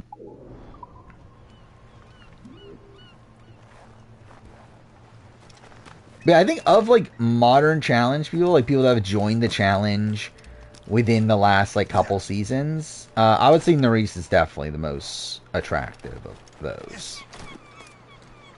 I'll say Olivia also is pretty attractive. Who else is there? Why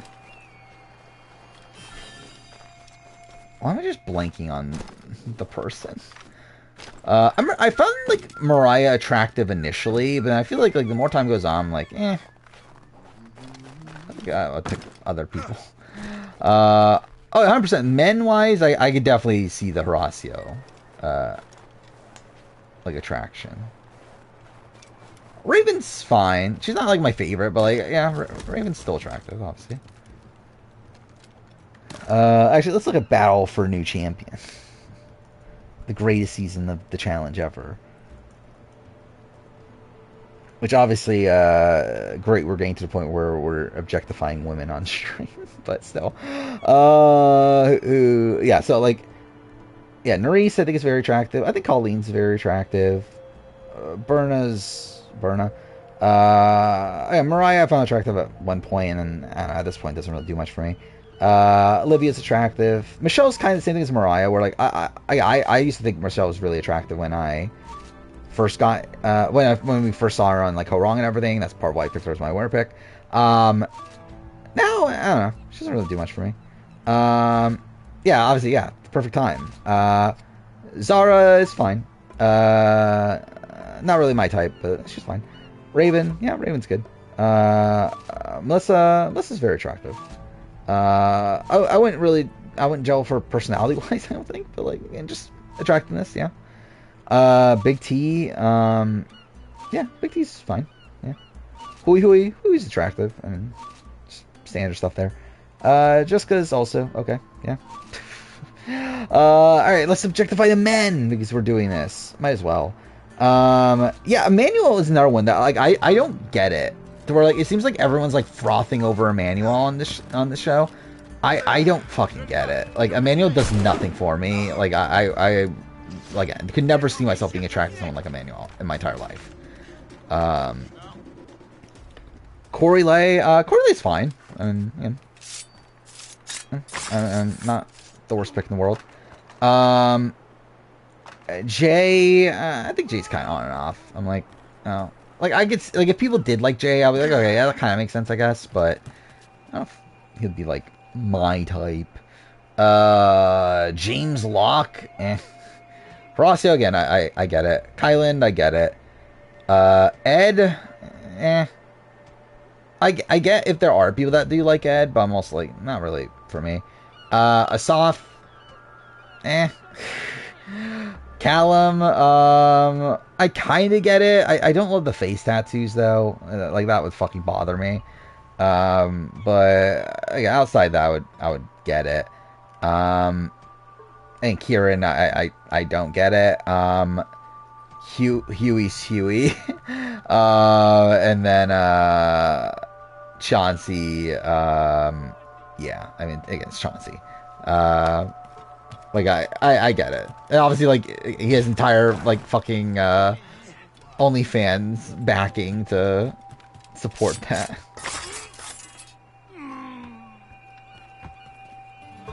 Accidentally clicked something, anything changed chat? I haven't seen anything.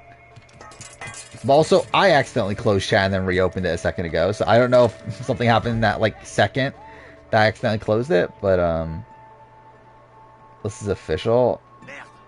I mean, it says unable to open file. So I don't know if it's, like, privated or something.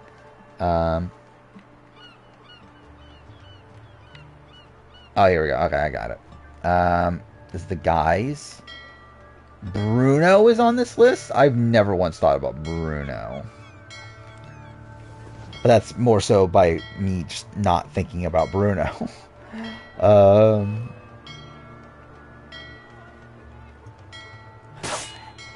surprised Kahada makes the list for you. Don't like Tori Deal, but she's hot. Not for me. I get it if people are attracted to Tori Deal, but not my thing. I was able to record Minecraft, Roblox, and Among Us videos on iPad. Yeah, I mean, like, all three of those games are... I don't know about Roblox specifically, but, like, At least Minecraft and Among Us should be like pretty, like not like at least not intensive on devices. So, or like yeah, I don't think I could stream most games from my PC. I don't think it's strong enough to stream like any game that has like, I don't know, like anything real like big from it. But like I think I could probably stream like something like Goose Goose Duck or something like that though. Like I think that's potentially doable. And like obviously Among Us too. Kohado was a diversity hire.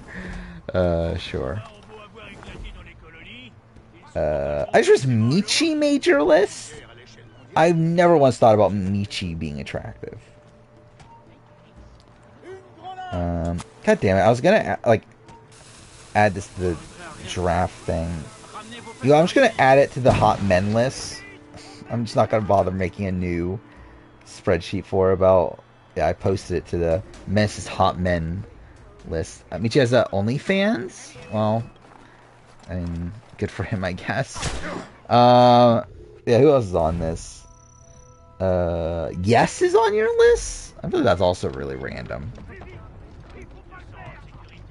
Casper also is random, but that's more so just from him being a random challenge person to point out.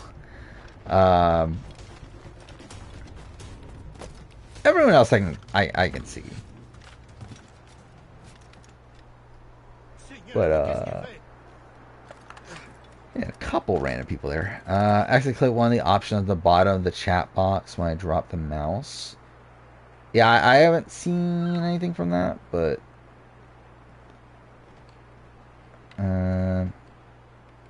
yeah, I don't see anything yet, so I think it's fine.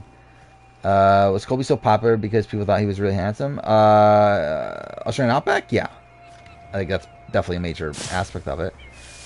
I think that, and he was like a honor-bound player. He was, yeah,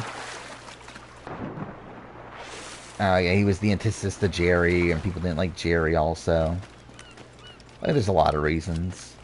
What am I doing? I don't know why I'm trying to run there once across the ocean. Have you talked about your attraction to Yes? I have no memory of that.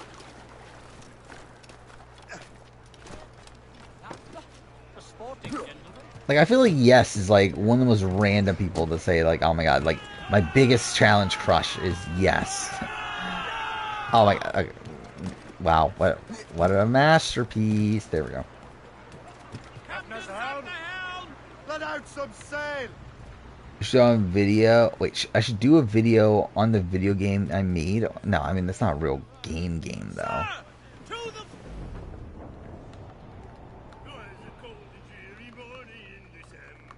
Or like there's two. One is like a visual novel sort of thing, which like it's not really an actual real game.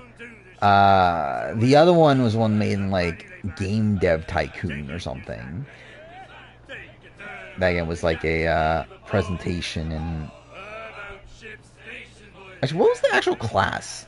I don't remember what the class was anymore because I don't think it was a gaming. It wasn't game design or anything. I think it was like a random like digital media class in like middle school or something. I told this story, right? Not that it fucking matters, but like about like there was a game that I had to make in middle school or whatever that like it was me just putting like a whole bunch of random shit in it, and like I think that was like at that time what I thought a good game meant. To where like now if I like played that game, I think it would be like the biggest fucking train wreck of a fucking game. It's where like it's essentially everything I hate in modern gaming. Oh, I'm not even supposed to be in this map. Well, that's great.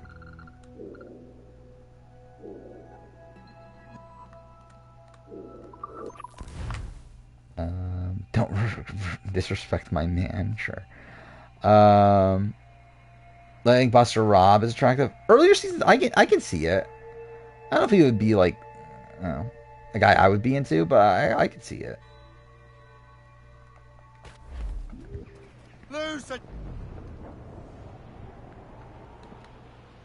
Like I think if I was in the men and stuff, I feel like I don't know, like probably like Austin. I think I would like from 45. And Who else from like recent Survivor? I don't even know if anyone like it. No one's like popping to my mind, but again, it's just like bias in that, I guess. Dean 39. I mean, I can see it. I don't know if Dean's like my type though.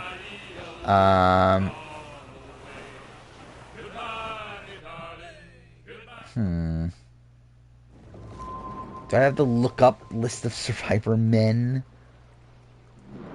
But I can understand the Chris Underwood. I think Chris Underwood would probably maybe be up there. Let's see. Hottest guys ever for Survivor ranked.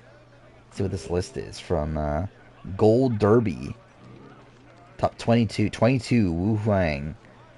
Sure. Yeah. Dan Rengering. Albert. I can see the Albert. Joaquin. John Cody. I could see it. Wouldn't be my type. I could see it. Stephen Fishback is 17. Good for Fishback that he's on here. Malcolm, I could see it. Ken McNichol, I could see it. Ibrahim, that's so fucking random. Fucking Ibrahim made the list. Then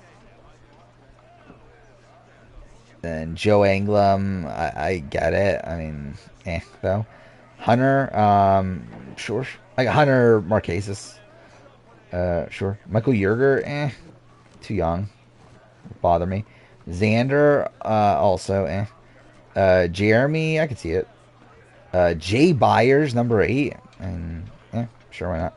Ricard, I could see it. Yeah. Ethan, yeah. I think old school Ethan, especially, yeah.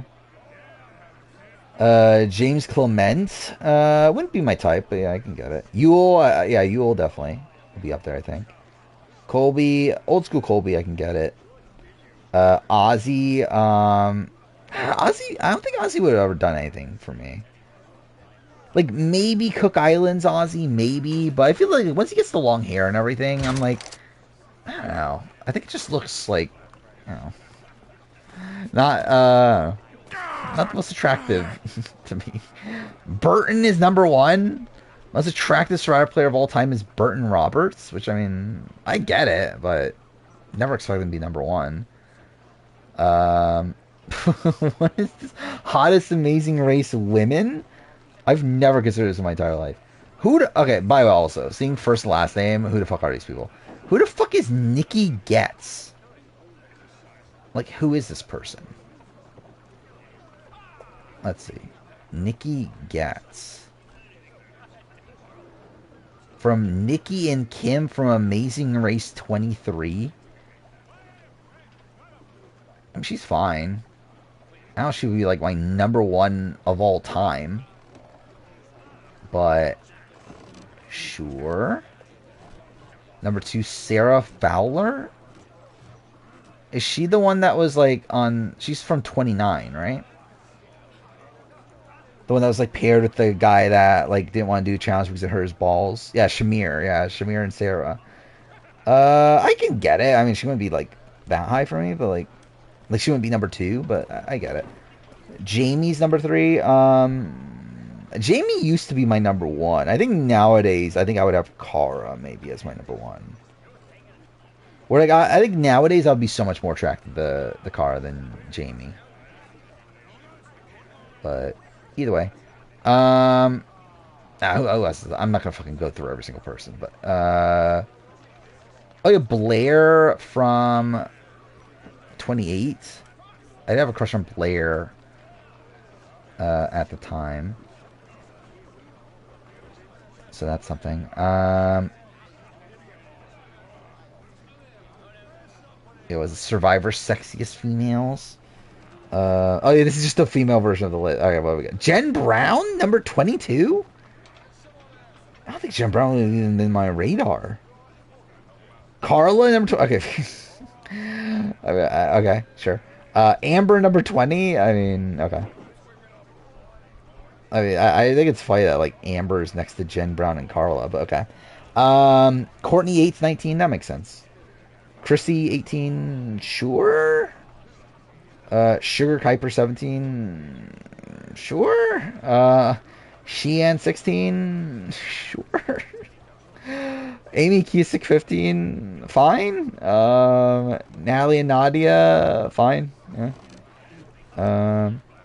Kat Ederson 13, Drea 12, Andrea 11, that seems too low probably. I don't know. Brenda 10, that makes sense. Parvati 9, that makes sense. Who the fuck's at the top of this? Michaela 8, Like Michaela would be in, like, I don't know, in the conversation, but like above Parvati and above Brenda, that's insanity. Danny Boatwright 7 also is too high. Sydney Gillen 6, again, not for like Sydney Gillen's fine, not really my like body type, but still. Colleen 5, I never really got the Colleen love. Michelle Fitzgerald 4, fine I guess. Jen Maraska 3, sure. Amanda Kimmel 2, that's fine. Desi 1, wow. I mean, Desi is like extremely attractive, especially from like a very like traditional sense. I don't know if she'd be like my number one, but she's very attractive. I'm gonna stop. I don't know what I'm doing with Last of Us Daily Runs. Like, I'm gonna continue until I get a PB. However, I think once I get a PB, I might stop. We'll see. It's kind of like, I don't know, I have this dilemma in the fact that, like, okay, it's like, it's only 30 minutes a day. At the end of the day, it's like not that much. It's not that hard to continue doing. But also, I feel like I'm increasingly like having like less and less fun with it. So it's kind of this dilemma of like, okay, do I like, if I stop, am I gonna like be annoyed at the fact that I stopped or whatever? But I think once I get another PB, I think I might stop. We'll see.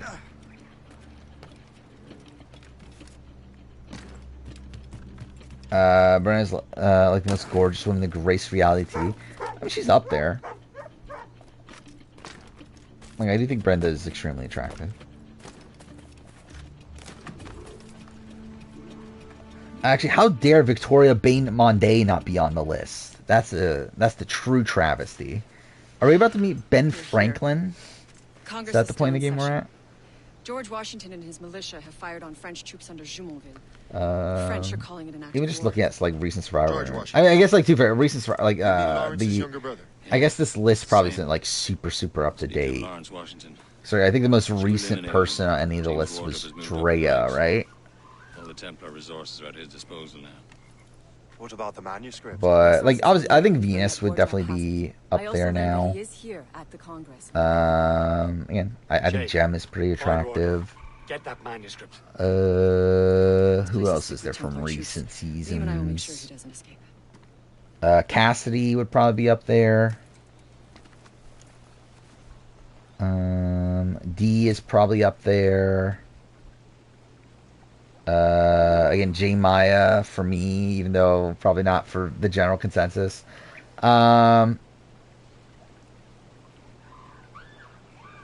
Actually, something that I think is like underratedly really attractive, I think, is Katura. Where I think if you look at Katura, like Katura on the island, I think just seems like, you know, kind of like average or whatever, kind of normal. Katura like off the island and like in real life is like really attractive. Which like kind of like shocked me when you like see pictures of Katura like outside the show.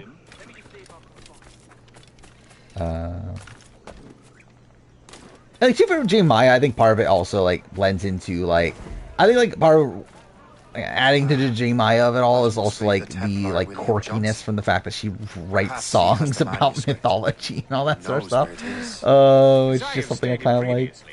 I believe we need a national union, granted by an act of parliament. Checks out Katura's. I like you see like Katura and all these like meetups and everything, and she always looks like really good. To put it bluntly, the colonies must join. And like all these like get like Survivor watch parties and like all that sort of stuff. Rousing speech, Master Franklin.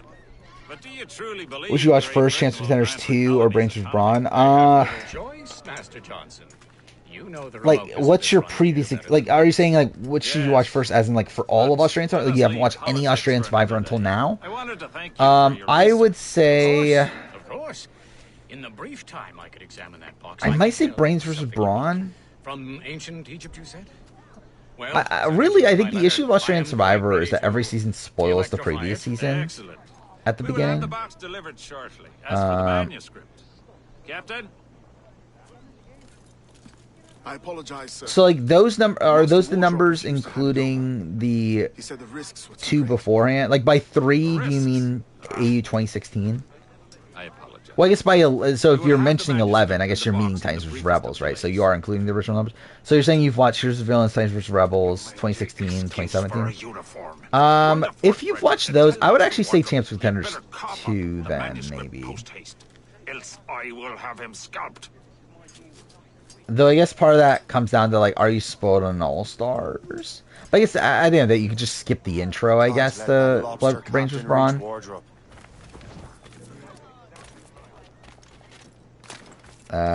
She's just not your type. Yeah, I can see that. Well, yeah, obviously, I think that's the way I feel about like a lot of brothers.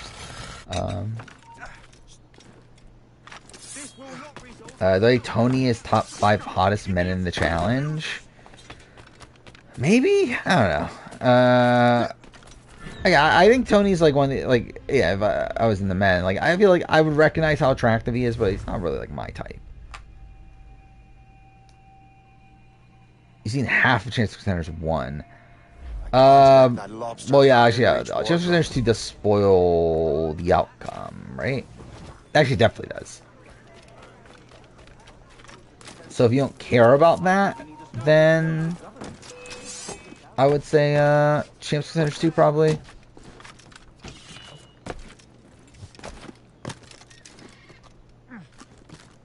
For our 50, Egypt and the cash should be flown via helicopter.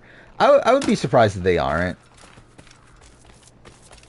I feel like that's what they like. Fuck me. I feel like that's the thing they like to do for like big occasions, right? I feel like 50 is probably one. Then again, I guess Winters at War they literally did boats, so I guess what the fuck do I know? But yeah, I could definitely see them being like using the helicopters. Yeah, like the reason for 2019 is because like I think if you can avoid being, I just don't know how spoiled you are in AU in general, but I think obviously just like going to season, like the Chance Contenders 2 instead of skipping more seasons going to Brains vs Brawn, it just leads to like less room for you to be spoiled on other things. Well, also again, Chance Contenders 2 is a season that is liked by most people. Okay, so I have to kill him before that point. And as a returning player from a season you've already seen, so it's like I think there's like enough going for it. Biggest glow up in my opinion, like post show. I don't know actually. Like, I think for me, like one of the bigger differences between on island and post show for me personally is D. Where D is someone that I didn't really, I don't know. On the island, I don't really get much from D personally. But I feel like off show she looks really good. Oh, I didn't mean to use that. I meant to shoot him, but okay. Guess that works too. But I think most people do look at D as like really attractive on the island, so like I don't think I'm in the common, like I don't think like my opinion is the common opinion. Oh, 100%. Lauren O'Connell is definitely one of the most attractive women to be on Survivor. Minecraft YouTuber by name is Stampy. Wait, what? Wait, he hired a game company that was laid off from working on... Okay. So, like, a Minecraft YouTuber bought a team that worked on Minecraft.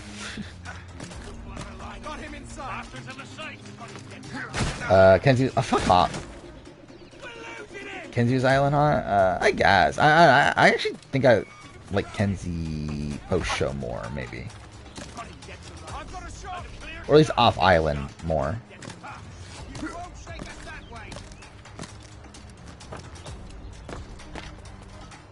Game. Oh, wait, I forgot. You can't side eject in this game, can you? That's the masterful parkour system in this game. Okay, cool. What a masterpiece Rogue is. Oh yeah, definitely Avery. I forgot about Avery actually, which is funny considering how boring she is on this season. But yeah, still one of the most attractive people. Yeah, Nicole Zanata is definitely not my type.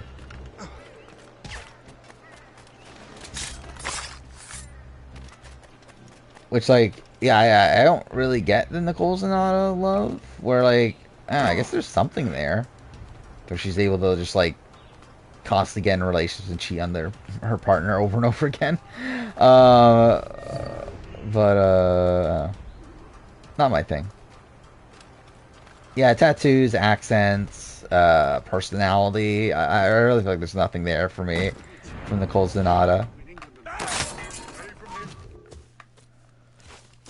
I'll take that, you Templar dog. Where are we at? We're at 3.5 hours. Fuck me, we didn't even get to what happened in Haiti happened in Portugal. Oh, yeah, that's even the stream title. Undermine these squabbling colonies. These colonies would be Yeah, Carmen Maria I think is hot, yeah. Young Nani, yeah. Even modern Nani's fine, but yeah. Definitely young Nani. Bring order from chaos.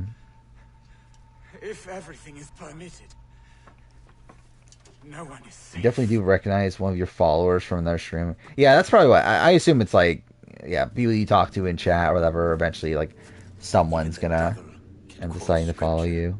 To suit his own purposes. Nani has horse teeth. Yeah, kind of. I can see it.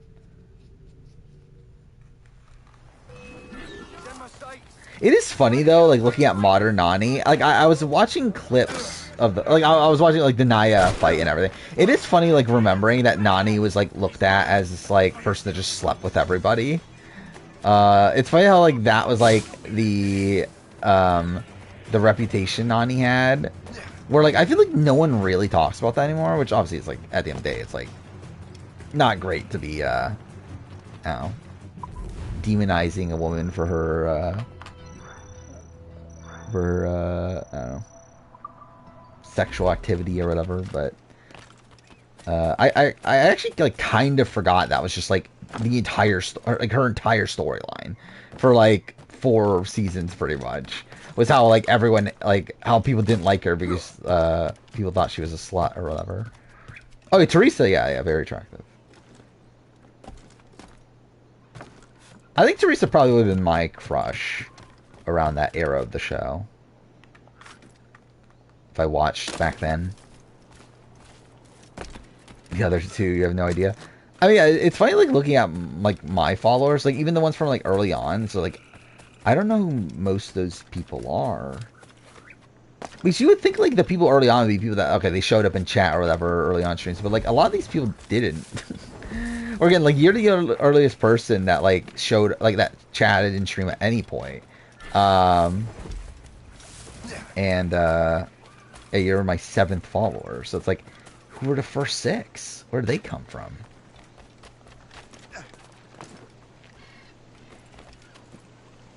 Yeah, I think Teresa's like kind of been forgotten about now because like obviously she's retired essentially from the show, but I'm kind of disappointed we never did get to see her again after Double Agents. Because like she's pretty much like one of the better parts of Double Agents. And like the fact that that's her like final season is just kind of underwhelming. You know, I guess she got what she wanted out of it, right? I have the manuscript. But I didn't get what I wanted out of it. What's in Sleepy Hollow? I think you're the first. Like, I mean, like maybe some of these other people posted something, like chatted at some points, but like I don't recognize any of their names from chat at least. Trying to open up the list again. Again, don't know how long I'll take to scroll to the bottom. I'm an idiot though. I was like scrolling manually when I could just like push down, and that's like a much quicker way of doing it. You know, still probably take like 20-30 seconds. Any time now.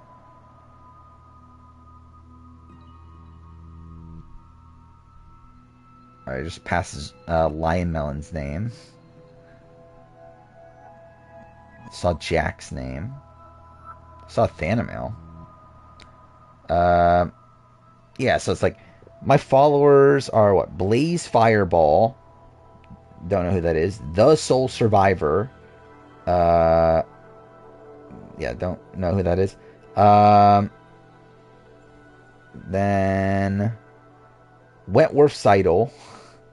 Do I find Davon attractive? Not really my type. But I see how people would. Aaron is attractive, personality-wise. Aaron also isn't really my type, but I can also see why. Yeah, Rykon the Destroyer is my 4th follower. Underdog GL, I don't even know what that is. Whatever, that's 5th, 6th. Google No, and then yeah, Sorquil. Then Engine Twitcher, who showed up a lot back then.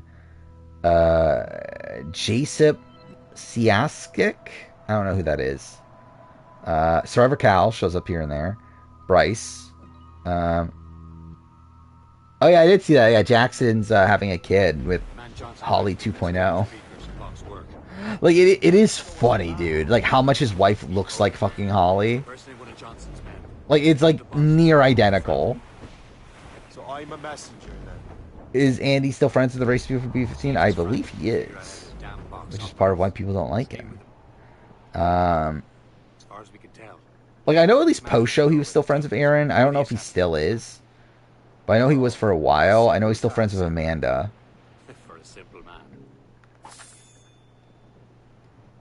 I'm not sure about like McCrae. McCrae's not one of the racist ones, but again, just like I don't know how close he is to like McCrae. I don't know really many of his other connections outside that. I don't know like how close he is to like Gina Marie still. He popped up in stream in December 2021. Watched the last 2 streams of 2021 in full.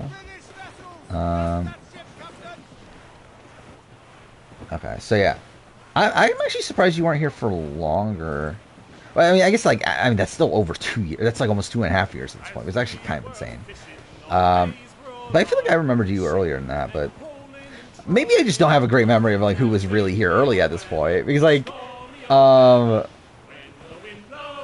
like genuinely, I don't think I have like that great of a memory of a lot of the I remember like the early streams. Like I remember like Death Stranding, and I remember like AC Revelations, which I believe that was the first time I talked to Soracle, was like during AC Revelations.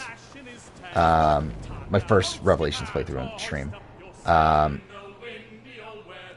But yeah, like I think like the portion like right after that I don't really remember as well. Like I think when I started playing Mass Effect, I think like all that is kind of a blur. So really it's from like when BB23, that was the season that year, right? Yeah, it was 23, right? Yeah, from BB23 until like the end of that year, I feel like I have like very little memory of streams. Jackson post last week with his wife, and for real thought it was Holly. Yeah, like she looks just like Holly. Wait, watch the action movie. Boy Kills World. Oh, I forgot. We did look this up before, right? Or at least I've seen this before. Yeah, I assume it's good then. During BB22, I remember McCrae called Andy out on Twitter for not taking account. Yeah. I feel like I did remember there was a falling out between them, but I didn't remember what it was. Yeah, that wouldn't be shocking, though. I think what I remembered was that I think you showed up on my final Revelation stream. Because I feel like I remember us talking about like random video game stuff while I was like playing the DLC. And then like immediately after that I played Death Stranding. Because like what I remember of streams, so like early on, obviously like no one showed up because I didn't announce it or whatever. I announced it towards the end of my AC2 playthrough. However, I don't think anyone like really showed up until I started playing Brotherhood, and then I talked with somebody. I I forgot exactly who it is. But I remember that was like the first time I had like someone like extensively talking about reality TV on stream. Like I forgot if it was Engine Twitcher or was it Zendi? I think it must have been Engine Twitcher because I think Engine Twitcher was like is like an earlier follower. My name is Shay, and this is my associate Hope. But one of the people that like ended up being like a person that showed up commonly back then, I remember was like one of the first people I talked to during the Big Brother stream. We talk a lot about, or during the Brotherhood stream, we talk a lot about Big Brother. The army confiscated my lightning rods. They are essential to conducting the But then, like after I was like not super consistent, but then yeah, like I remember talking to Sorkel like during the final stream of me playing Revelations. Yeah, a lot of streams out there. Like, I'm playing Death Stranding. I remember by the end it would essentially just be Sorkel and chat. We would just talk video games. Begin your investigation at the market. Or like at the beginning of the stream there'll be like a couple people. But then yeah, like by the end it would just be Sorkel. And then I remember like the most depressing thing was like I remember one stream where like Sorkel had to leave earlier, and like I was like trying to finish a certain section, Death Stranding. I remember just like thinking this is like actually kind of depressing that I'm like staying up streaming to just myself playing this like actually like kind of difficult section, Death Stranding. Like I think this might be like the most depressing moment of my entire life. But whatever. Because I think it was like the beginning of the very end of Death Stranding, where like you have to get through like the city at the end, and like there's a whole bunch of what are they called, the fucking enemy types, like they're fucking all surrounding you and everything. It's like fuck me, dude, fuck this section. I have no idea when you joined. It was after 42. When it was 4, so 42 would have been spring 2022, right? How do I remember? Like, what was he even playing at that point? I'm sure you're seeing things, but I'll think of what's good. Yeah, I mean, like back then, like my average viewership was like 3 people. Actually, I don't remember. When did I even get like affiliate? It took a while, right? And to be fair, part of that was because like I would always like stream super late to where it would only be like just me or like me and Soraquil. But like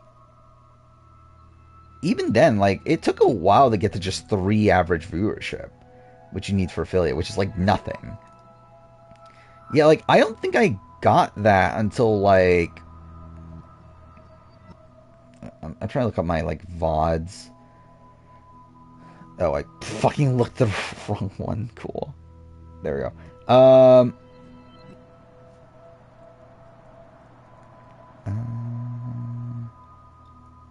Yeah, so I don't think I got that until like beginning of Big Brother season, right? Yeah, like I don't think it was until like July or something, or June. Wait, no, actually, I guess you could kind of tell by like how many months has Sorkel been sub for? 34 months. Okay, what was 34 months ago? So, 12. So 2 months from now. Yeah, so was it July or so then? That I got affiliate? Which again, that was after like a few months already. So like that's actually like, again, it's kind of sad how long that took. But it's like nowadays it's like, yeah, like obviously like I'm nowhere near getting partner. I'm not like I don't really care to anyway. Especially because like I don't even think you get like, is there actually even a benefit to getting partner anymore? Like obviously there is in the sense that you get more emotes and like you have the potential of getting into like partner plus where you can make even more. But like just the general notion of getting into partner, like I feel like there's not much of a reason to, outside of just the prestige of okay, you could say I'm a partner. Is Julian the worst host to me? Probably, yeah. Of the main shows, at least.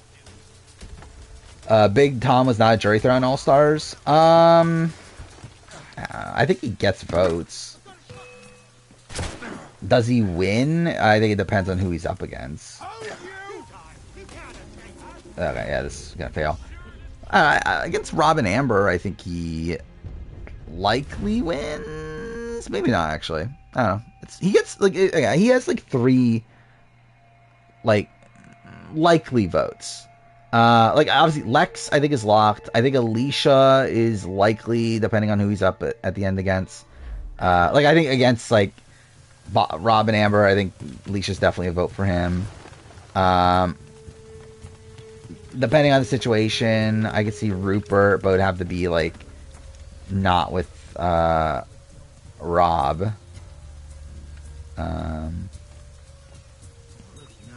Yeah, I agree with the Sheehan. I think Sheehan could vote Rob over Big Tom.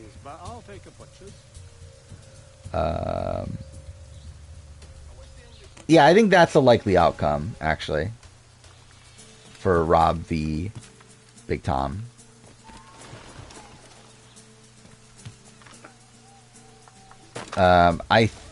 So I think at that point it really is determined on like how bitter is Kathy. Because again, like obviously it was easier for her to vote for Rob over Amber. Would she be the same if it was Big Tom or Rob? Because again, like when we're getting into like the Rob versus Jenna, I feel very confident she would vote for Rob. Maybe because also she didn't like Jenna either. When I think it's Big Tom, someone that she was like fine with. I think that becomes a little bit tougher, but yeah, I do think there's still a world where Kathy votes for Rob. But also, again, like I think Sheehan probably votes Rob over Big Tom. So yeah, Rob probably does beat Big Tom. As long as he isn't the one to actually betray Amber. Is also a thing to note.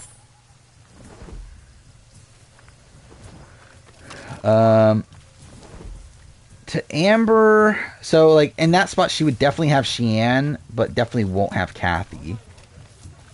Do the other votes stick? I don't know if Rupert's voting Amber over Big Tom.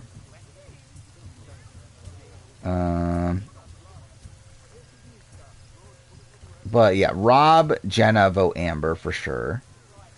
Sheehan votes Amber. So yeah, it really comes down to Rupert. However, again, Rupert was a lot closer socially to Big Tom than Amber. And like from what I understand at least, never had like a deal to vote for each other at the end with Amber. To where I think I do lean Big Tom actually in that one. Actually, yeah, I didn't think about that though. Alicia might actually vote Amber. Might. I think that is very much determined on like how bitter she is specifically at Amber, which I don't know. He's like her and Amber were friends like outside the show. And again, it was easy for her to vote for Amber over Rob, but I do wonder the other outcomes. I wonder what Master Frank. Yeah, but still, Big Tom is like. Actually, I guess the thing is though, if Big Tom in that position, Big Tom wouldn't be an anti-Rob or Amber, because I think the way that I've been thinking about this is that okay, well, like Big Tom is this like person who's like very anti-Boston Rob, and that's why they're both. But it's true, like if they get to the end together, then no, Big Tom was loyal to Rob the entire time, right? So I think that makes him look worse. But I don't know. I think Alicia like. Yeah, I think against Amber, maybe there's a shot she votes Amber. But I don't think it's like a guarantee. But I do think she definitely votes Tom over Rob, though.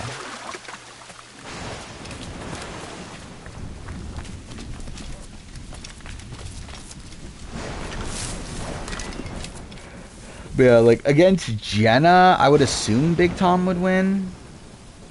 But yeah, I think he. So like against Big Tom and Jenna, again Lex. Actually, yeah, I mean Big Tom actually wins like handily. I think like the only votes that Jenna gets are Amber and maybe Boston Rob. Where I think like pretty much like yeah, Sheehan definitely votes Tom over Jenna. Even Rupert I think probably votes Big Tom over Jenna. So he is pissed at Jenna for backstabbing him.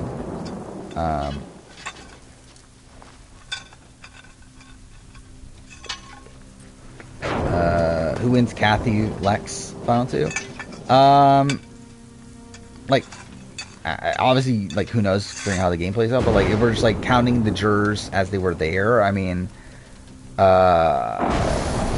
so Amber probably votes Lex. Rob, I think, Rob would be close, actually. I don't know who he would vote for. Like, I don't think that one's, like, super solidified.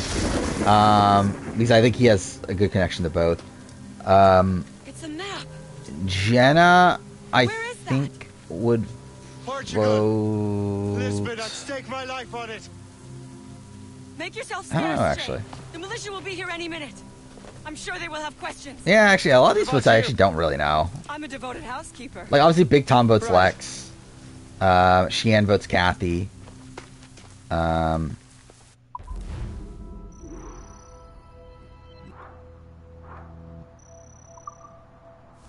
Fuck, why am I blanking on who's after Alicia? Alicia.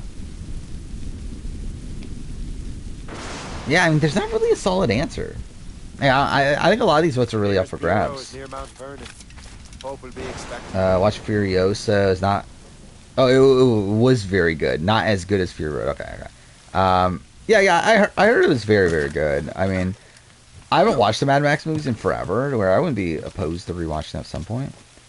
And then obviously eventually watch Furiosa, but like, I'm not like dying to go to theaters or anything to watch it though.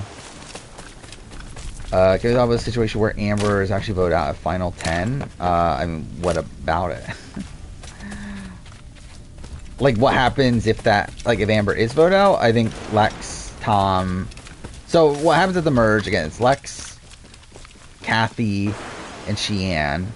I think in that spot, obviously they have Amber now. Or, fuck me, they have Jerry now.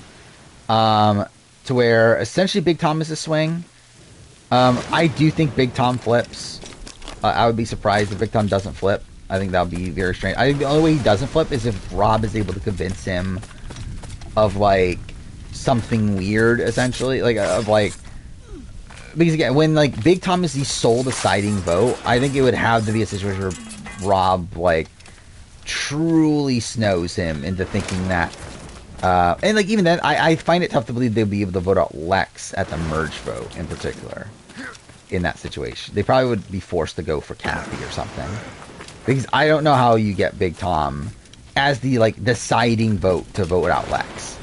Where, like, Big Tom votes out Lex when Lex goes home. But that was a spot where, like, Lex was going home anyway. And, like, he was essentially just, like, saving his own behind. But, like, I don't think you can make Big Tom, as the swing vote, decide to take Lex out. I think that would be very difficult to do.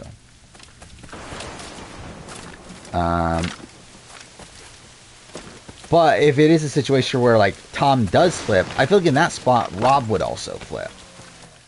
Because, again, Rob would also be connected to that alliance. Because the alliance was Lex, Tom, Rob, Kathy. That was the final four. So where it's like, at that point, I think Rob would recognize that, well, I, like, might as well go with the numbers. I don't know what this is. So really, I mean, like, if that is the case, then that leaves, what, Rupert, Jenna, and Alicia on the outs. I think very likely it's just Rupert gone first. And they probably just stick to it, right? Rupert out, then Jenna. And then maybe Rob tries to make a move at 7 by picking up Alicia.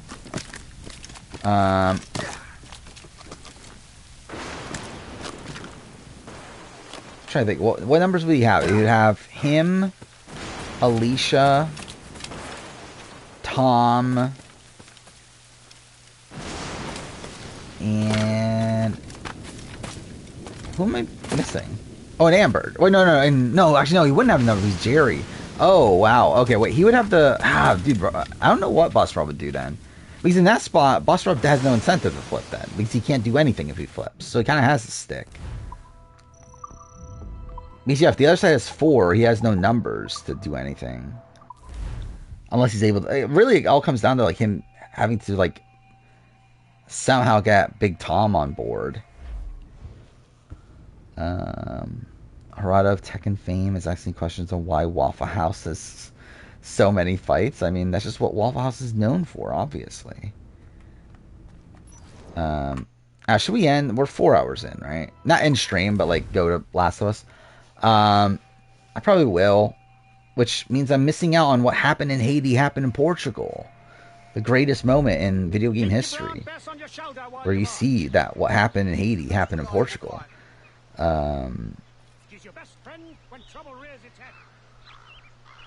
Robin Cathy had immunity.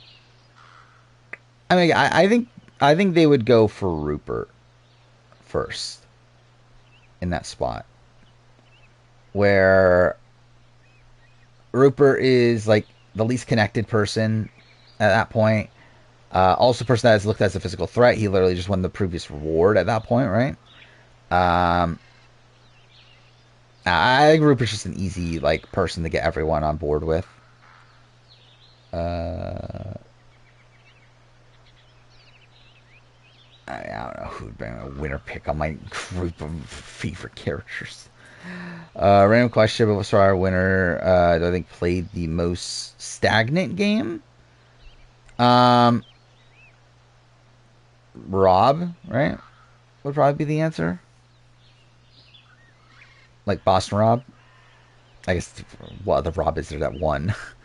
Well, I guess too fair. I guess you would have like Rob Bentley or whatever. But as far as US at least, I would say Rob. I would say Tina. I would say Brian. Are probably the three that stick out right away. But even then, like Tina had to make the move to flip the ball into Mitch. So we're like, that's something at least. So it's probably more like Brian or Rob, I think, are the two. Like ran a game from beginning to end, didn't really have to make a move, and just like kept the power structure together the entire time. And actually, to be fair, Rob does make moves despite that. So I mean, maybe the answer is just Brian. He's like, I mean, like Rob still makes the Matt Elrod vote and everything. So yeah, I think Brian's probably the actual answer, because I don't think there's like any point there where like he has to like do much maneuvering. I guess like maybe the Gandia vote in getting Helen in line, but like again, Helen wasn't going to rocks for Gandia. I recommend your friend to watch for our SA6 next time we talked about. Watch the first 3 episodes. Doesn't like Jean, Martinez, or Tom. Or doesn't think that they'll make it far. Well, I mean, I guess she's going to be in for a surprise. Rob is the best example of a high variance player. Kind of. I mean, like, he is in the sense that, like, yeah, like, obviously, like, he either wins or he, like, is a late pre-merge boot or merge boot-ish spot. Which, yeah, is high variance, but it's kind of a different level of high variance than what I commonly think about. Where I commonly think about, okay, their first boot or they're the winner. Where, like, I think of, like, someone like a Carson Garrett is probably one of those sort of people, or Cochran, like, those sort of people. But I guess Rob is, like, high variant in the fact that, like, he either wins or gets the end, or he, yeah, is booted, like, around the merge. That's probably, yeah, that's probably a correct call.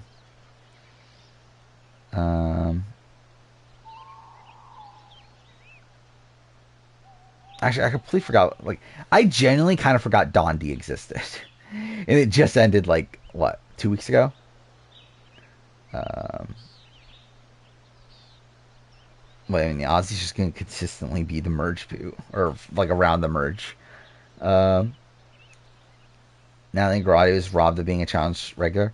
Yeah, I would have wanted her to be on more seasons. I'm not, like, that upset at the fact that she's not, though. I don't really care either way, but still, I think definitely she had more at least TV potential. I don't know how much, like, competitive, like, potential she really had, but at least had more potential to make decent TV. I think Davey would be a great trader. Where I compared him to Chappelle in the Traders RGP game, and I feel like that's the way he would play if he were a trader. And I think he could do very well. Right. I'm going to transfer over to Last of Us, so again, stream will probably cut out for like 30 seconds or so. But, yep. See you then.